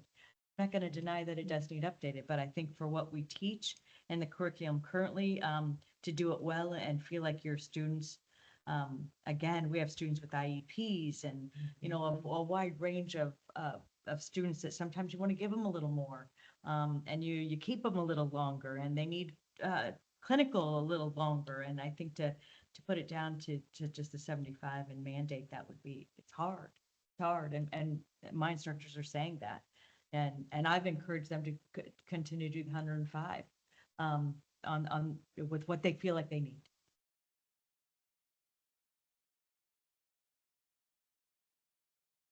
If I look at the current or the way we've taught it in the past, the way it's proposed here, it was 30 hours of classroom before, it's 30 hours of classroom here. So I see no problem with that. If we've all built a curriculum around that. And if you want to teach longer than that, you already have. So the 30 hours of classroom seems static to me. I agree. Then the 45 clinical hours, I think we all agree That's basically 2 to 3 days in a lab setting and 3 shifts in a nursing facility. And it's going to be up to the educator if an individual needs more than that to spend more than that. But I think the question is how we are going to address from 105 to 75 hours. So with the current curriculum, you teach it the same way, 30 hours of classroom, a minimum of 45 of clinical instruction, and it's at the discretion of the instructor to provide more than that at this time until there's further review of the curriculum, et cetera. So basically, I think I'm saying, Nicole, I agree with what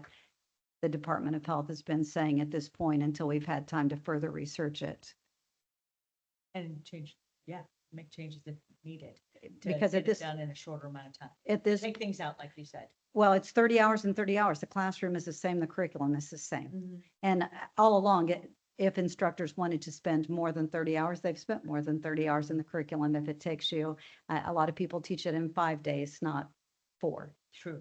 And already, correct, which would be a 40-hour Very true. kind of thing. So it's at their discretion. So in my mind, there's no big change as far as the classroom. It is in the clinical portion, and that's going to fall to the instructors and their obligation to make sure their students are ready, even to go beyond that 75 hours.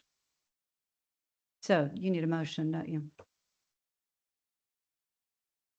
Or do you just I need don't know how discussion? discussion works. Yeah, so discussion items aren't really, you're not really taking action, or you're not taking official action in the sense, these are questions that have been brought to us that we want to be sure that we are communicating out the message that you want communicated out. So as long as there's some clarity around what our answer as IDOH should be when people ask us that question, then we've accomplished the mission, right? If you were being asked to review and approve a new training protocol or a new training program, or something that was vastly different than what was already like curriculum that was already approved. I'm sorry, I'm struggling with my words. Then that would be something that you would move and vote on. But since this is just making sure that we understand the message that you would like us to send back to both this question asker, but also others in the same situation. What I've heard is we're going to continue on with the same guidance that was previously being provided, which is that 30 and 45. Which also fits the language of the majority being clinical. Correct. Right? Yes. So I think it does fit. So thank you for already having figured that out. Okay, so I'm just going to restate to clarify.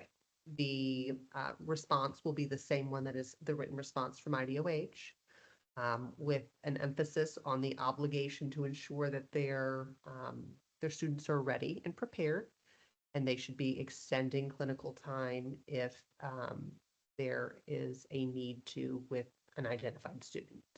Yep.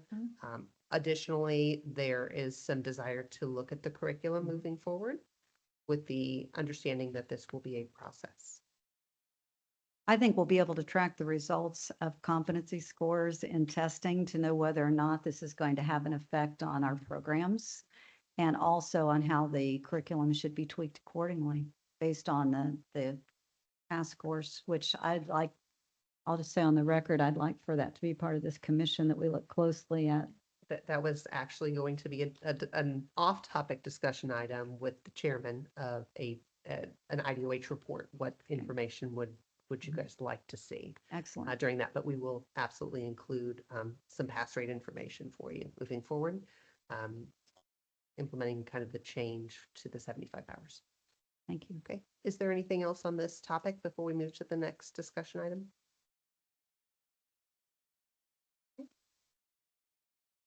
The next discussion item was about high school training programs. This was another submitted question via kind of a Q&A that we had.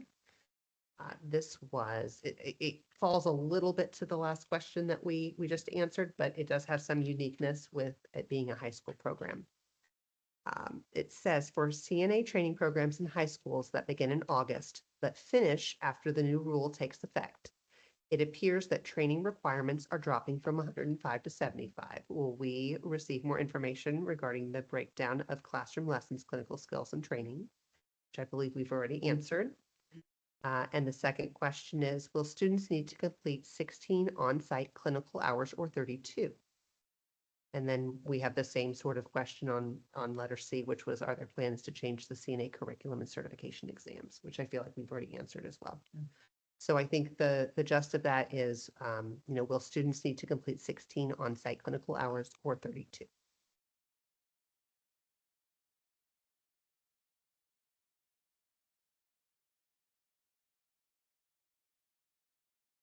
I think the minimum is 16, is it not?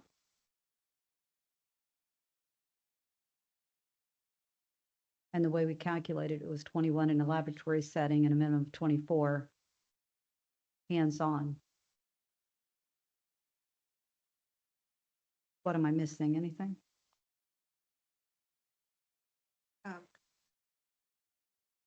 So, we had put out, I want to say back in 2023, maybe, that as far as lab time, I know that it used to be 16. Is that what you're referring to, Becky? Okay. Versus 32, yeah. So back in 2023, we had put out, information that said that we would allow them to change the lab time because they were having a hard time finding facilities with COVID and stuff, even in 2022, 2023. We said we upped that to, they could do up to 43 hours of that 75-hour lab time, in lab, or clinical time, I'm sorry, in lab. So the 32 hours that I think they're referring to is what they would have to do in an actual licensed facility if they utilize that 105-hour program. So I think that's the where it question came from. that they're asking. Yeah, I think that's where that came from. However, if they drop their hours to 75, then we've already done the breakdown of they can do Right. 21 in lab and they'd have to do 24 in a licensed facility, right? I mean, is that the way, was that the question? That's why I was asking where the 32 came from, and you answered that, I think. Because I think it's already answered as far as 21 could be in a lab setting, 24 is to be in a Correct. facility setting. Correct. And then Nicole, just refresh my memory, we're talking about high school students. So high school students are completely different. I mean, most of the high school programs that I have seen, they do that over a 2-semester period usually. They have class I've the taught. first a semester, high school yeah. program. And then they have clinical the second And a semester. working So year. they do way more hours than what they're even required to do. Especially if they're affiliated with dual credit and stuff like that. So I'm not really sure that They usually stretch it out. I mean, you're yeah, right. they usually do stretch it out. So I guess I don't really understand the question as far as what they're asking. Well, I think maybe their confusion is because they started in August before September 1st changes. So they should fall underneath the 105 hours. Thank you. Yes, and we actually did send out, well, I don't know that we sent out notification, did we? In the newsletter? Okay, I'm sorry. We have had questions about that. Do we need to switch over? A lot of the programs seem to think that they have to go to the 75 hours. And we have been telling them, no, you don't have to. We fully support more hours. Whatever you feel like you need to have for your students to get the adequate training, we support that. But we have also been telling them that if they started with the 105-hour program, they need to finish with the 105-hour program. Instead of changing their curriculum right in mid-process. Right. Yeah. So, yeah. So if I'm reading this correctly, we would just concur with what you've written as far as your current response, which says the format includes a minimum of 30 hours of classroom instruction, a minimum of 40 hours of clinical instruction. Of those, 21 may be completed, in a laboratory setting. At least 24 must be completed in a licensed comprehensive long-term care facility. And then while previous guidance allowed up to 20 hours of clinical instruction in an AL, this will no longer be available under the new breakdown. And I concur with that because if it could get down to just 3 shifts, so you're going to have to be in a skilled setting to get the experience that you need. So I fully support that. And then it's important to note that these requirements reflect the minimum number of hours. Thank you. Training entities are always permitted to exceed those standards to best support student learning and competency. This appears, whoever the author is, to be written very well.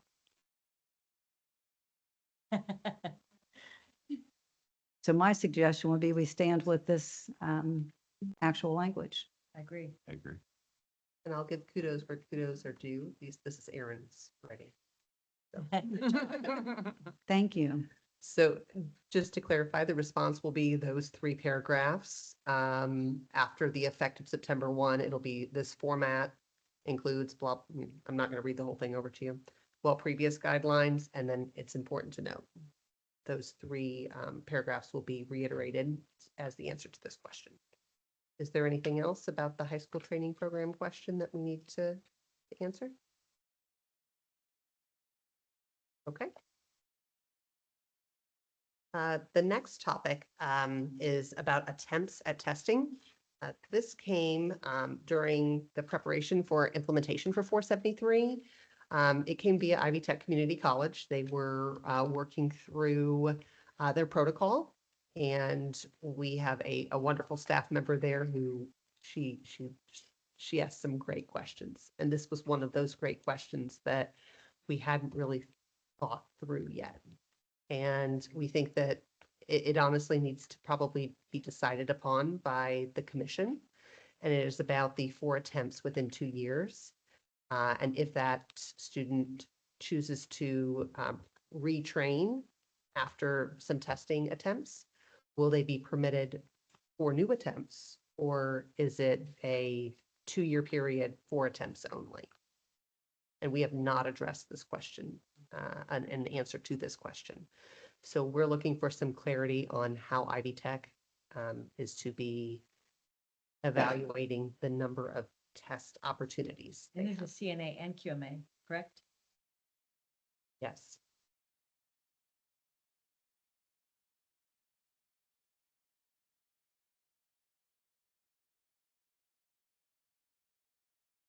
Can we take scenario 1 first? Sure. Candidate takes the training in 2024, failed 3 times, retrained in 2025. Did they have 1 attempt or 4?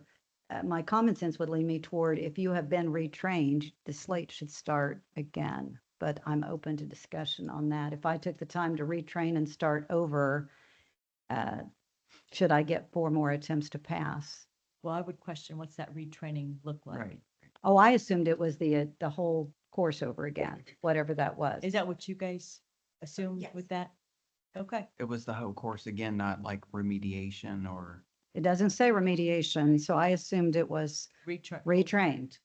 And And, so, and Then you I- really do get to set that bar. So if you are saying that retraining means taking the I entire would say so. curriculum again to Yep. be permitted for I more would feel attempts, like it that would would be your warrant- decision to After make. 2 years, I mean, that would be a lot to keep here if you weren't practicing it, daily. So I think so too, that, yeah, you have to take it over and then another 4 attempts.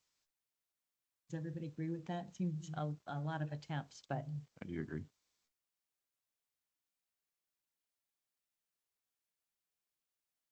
Okay, so just to clarify, the answer to the first scenario, if they failed 3 times and they retake the course, the guidance would be the entire course, Mhm. not just retraining, the entire course, then they would be permitted 4 additional attempts. the clock restarts because you took the entire course again. Okay, so I'm going to ask a follow-up question to this because I know it's, oh, you have, I just wanted to remind you that part of I think in the legislation, the committee, and I could be wrong, but when it talks about getting their certification, if somebody wanted to test again, can they not come before the committee? Is that not in the legislation? I do think it is. You mean it, could they come to the committee if they've failed 4 times for still yet another try? Yeah, before taking the program again. I thought, for some reason, I thought that was in the new legislation that that the committee could call that person before them for retesting. I can't remember if that was for original testing or if it was for recertification. Sure. So I'll read it to you. So, uh,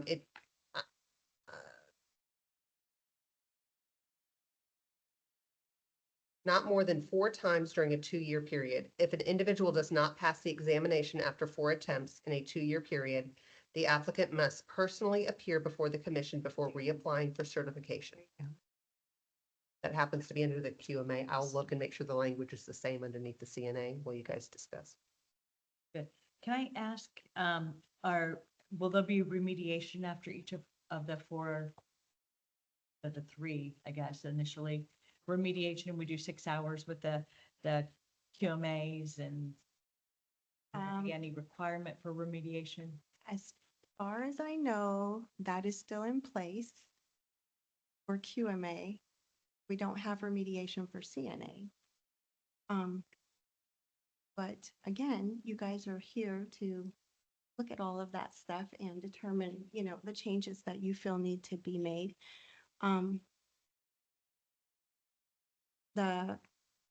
Yes, I mean, as far as I'm concerned, yes, we still have the 6 hours requirement for That's QMA. important. Am I correct on that?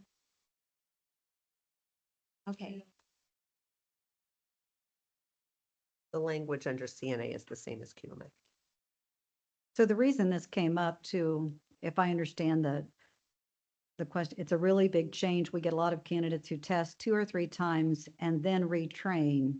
And they hate to see a candidate take the course again, and then they find out they cannot test because the retraining previously didn't make a difference. It was the total number of tries. Is that correct?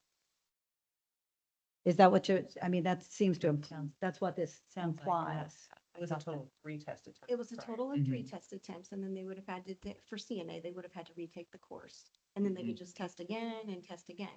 Now the legislation says that if they don't pass within 4 attempts or whatever, 2-year period, they have to, and if they want to retest, they have to come before you guys, right? So it doesn't specify that they have to go through the retraining. It's Yeah. No. just, There is no requirement for No. retraining. For the 4 attempts. After the 4th Correct. attempt? And then after the 4 attempts, the expectation would be that they come to the commission to request the opportunity to test again. Unless they would retake the course if we decide the clock automatically restarts. It wouldn't at that point, if they came in front of us, we would look at program itself if they've failed that many times. Would we have that information available, pass fail rates? I think that's why we have to look at the pass-fail rates, to be honest, because if I were to answer on the face of your question, that has a lot to do with the student as well, not just the program. But if a number of students from the same program had the same problem, then it's a program problem, right? So that's the way I would look at that. I'm just going to speak for myself. This is something I need to dig into a little bit. I don't think I've got an answer today. If any of you feel strongly about one, I'd entertain one, but I just think this, we want to make sure we've done the background on this. And have the current language and that kind of thing. Sure. And that it's not a problem, since this is a discussion item, that I will just copy, send this back on to you next month. And it'll give you some opportunity to dig in a little bit further and to really think through what you'd like to do. We don't have to send out guidance to them at, today. It's not a rush at all. If that is something that you'd like to do, and I feel like I'm hearing that. I agree with you, Becky, on that. I mean, 4 attempts and then just come to the commission and get approval again. But I think you need to look at what kind of remediation or what would they need. To me, that's a long time in between completion and Eric? test. I'm sorry. Aaron, we may have some questions, sidebar about the current practice and how often is it, some of this is coming up. Should we just direct those questions to you? Sarah. Excellent. Yes, I think that's fine. Yeah. That's fine. She's definitely my expert in that field. Okay, so I will set this on our agenda for October to revisit. And if you do have specific questions that, or information that we can provide to you, in the review, I'm happy to, these were only one pagers as attachments, but I'm happy to scan whatever it might be and create more of a folder for each discussion item and add whatever you're asking for, so everyone can have access to those. And could we even, if there are topics or points for discussion for the next meeting, those could be circulated with these materials so Correct. that we'd all, you'd have an opportunity if I would lay something out that I think might work and vice versa, right? Yep, we're happy to add that since they're discussion items and we're wanting those things reviewed as a group, we can share that Excellent. information outright. Excellent, thank you. Okay. Moving on to the next topic. This is regarding online, in-person, and hybrid guidance or training programs. And this is kind of we're circling back to some guidance that was provided during COVID. It is just coming up as a concern, both for IDOH and for Ivy Tech. Although Ivy Tech, you can tell they don't really have a lot to provide as context for the way that they're feeling, other than just it's a gut feeling of what they're seeing. We have asked them to start collecting some data on what type of training program each aide is completing, so we can actually pull out some past data for you and provide that. As you can see, the ask down at the bottom, there is no real current ask for you.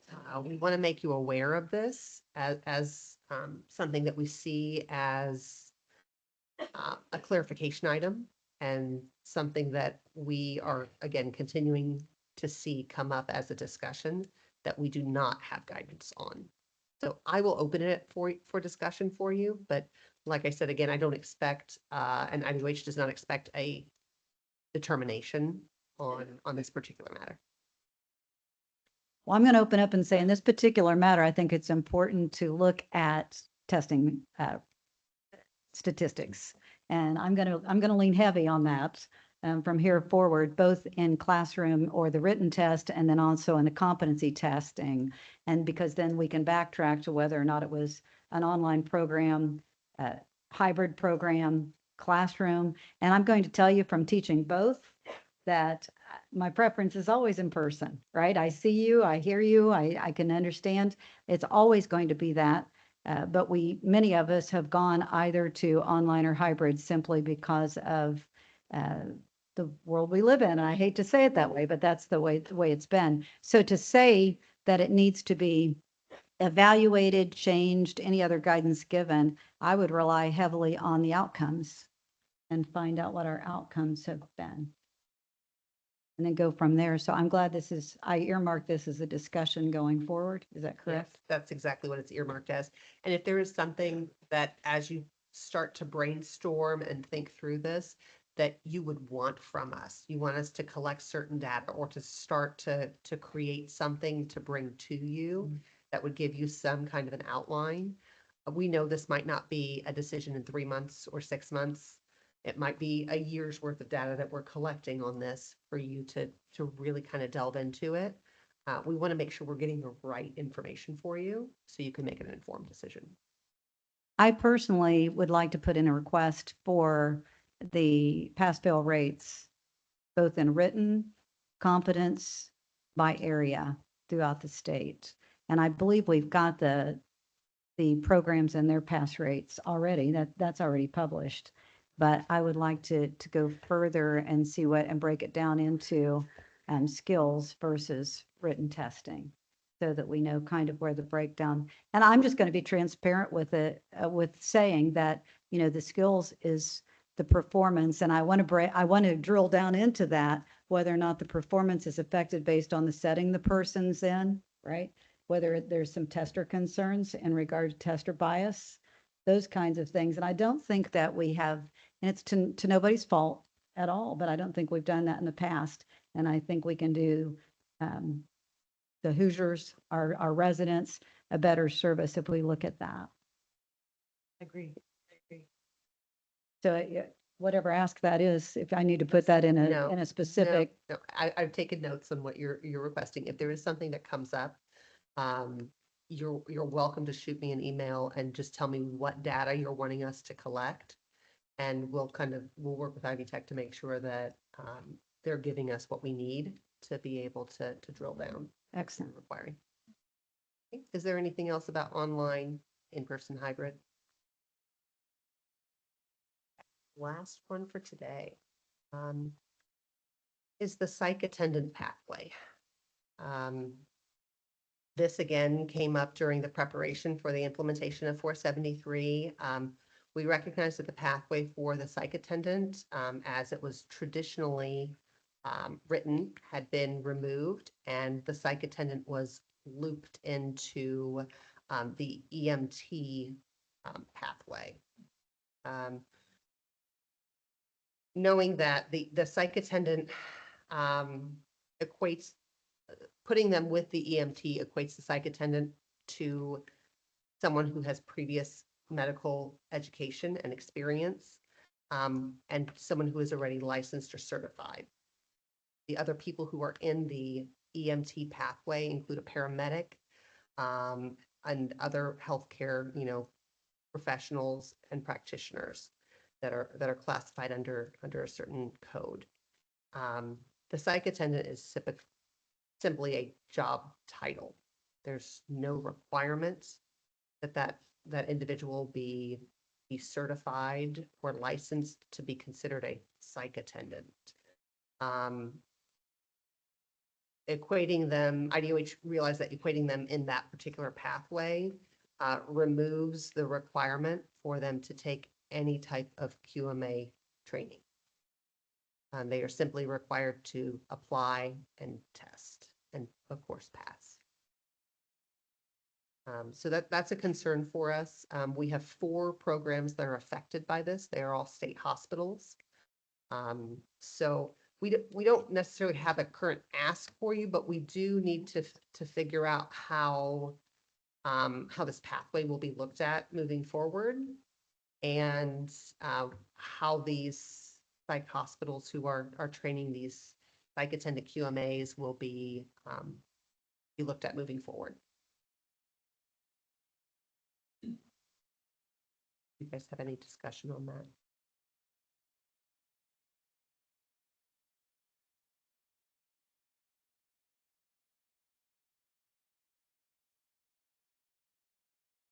Excuse me, I'm sorry. Are you guys familiar with, is anybody familiar with the current process for a psych attendant, or I'm sorry, prior to September 1st? No. Okay, I'm not. I'm not. okay. That's part of the challenge, I think. Yes. Okay, so before the new legislation came out, we had a pathway for psych attendants. And this has been around for a long time, since before I started, but all they had to do was they had to go through psych attendant training. And I'm sorry, I don't know what that psych attendant training consists of. But it's my understanding that it's equivalent to providing daily care, ADLs, that kind of stuff for the residents in their facilities. In the state hospital, yeah, it's only for licensed state hospitals, mental hospital. But if they had that training, they were exempt from CNA certification. So they didn't have to get the CNA certification, which we all know as a QMA, typically you have to be a CNA, you have to work the 1,000 hours. But for a psych attendant, we had a pathway where they had their psych attendant training. They have to show that they worked 1,000 hours as a psych attendant. They were exempt from CNA certification, but they still had to take the traditional 100-hour QMA program. So they had to take the program, they had to do their 40-hour practicum, which they do in a psych attendant hospital, in a psychiatric hospital. So they're doing their practicum in the hospital. And then they would go and test just like a normal QMA student would. We also had guidance where they, in order to maintain their QMA certification, because they're not CNA certified, they had to stay working in a licensed psychiatric hospital in order to keep that. If they left that environment and went to a long-term care facility or something like that, they would not be able to stay QMA certified because they have to have that CNA certification, or they would have had to have gotten their CNA certification and then to continue on with their QMA certification. So that was the process before. The new legislation, and if I'm reading it correctly, if I'm interpreting it correctly, indicates that all QMAs, no matter what their pathway, have to be a nurse aide on the Indiana Aid Registry. Am I correct on that? Okay, so that psych attendant has now fallen under the emergency medical responder. So that individual, like Nicole said, then now they just have to apply, submit to a criminal history background or a signed affidavit. I'm sorry, I can't remember this exact thing. And then they take the test, right? They have to pass the test. So that's why we were bringing it to you guys, because that the old pathway is gone, and now they have no way of having that medical background. The emergency responder does have the medical training, whereas now it's just a psych attendant can go and take the QMA test. That's the way that it presents. So just to give you some background on that.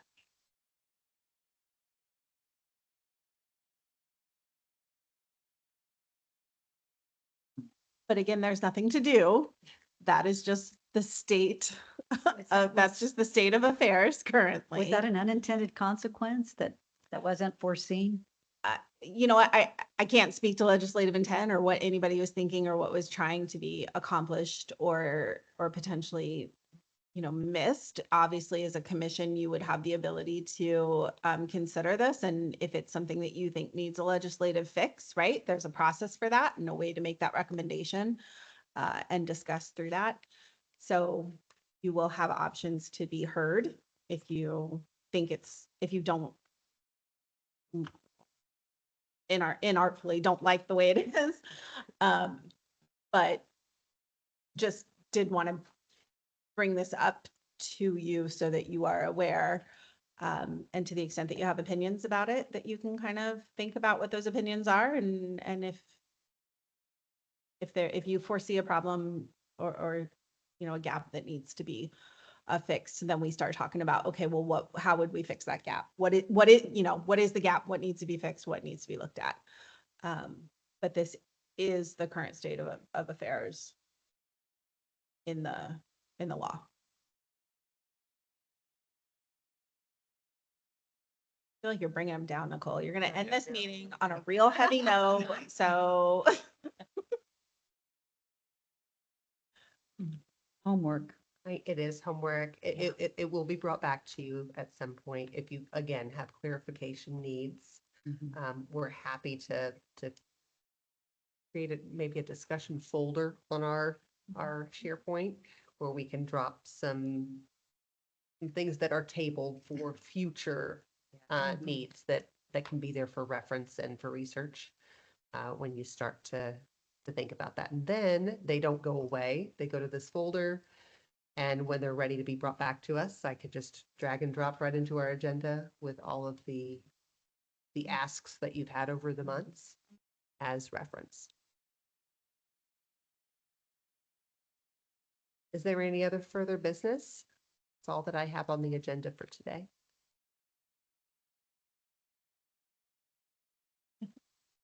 Boy, before you close it out, I do just again, because I'm going to sit way in the back next time. I just want to say thank you, right, from all of us, but also I want to say thank you to Nicole and her team for all of the hard work that they put in getting ready for today. It's been, I came in July, so was not here for any of the heavy lift of any of this and have just been a passenger on this train. And it's been amazing to watch. And so I'm so grateful for everything that they have done to get us here. This is the beginning of our journey, not the end. So there'll be a lot more work going in, but we're excited and thank you guys so much for all of your time. I'll echo what she said because I don't think I can say it any better.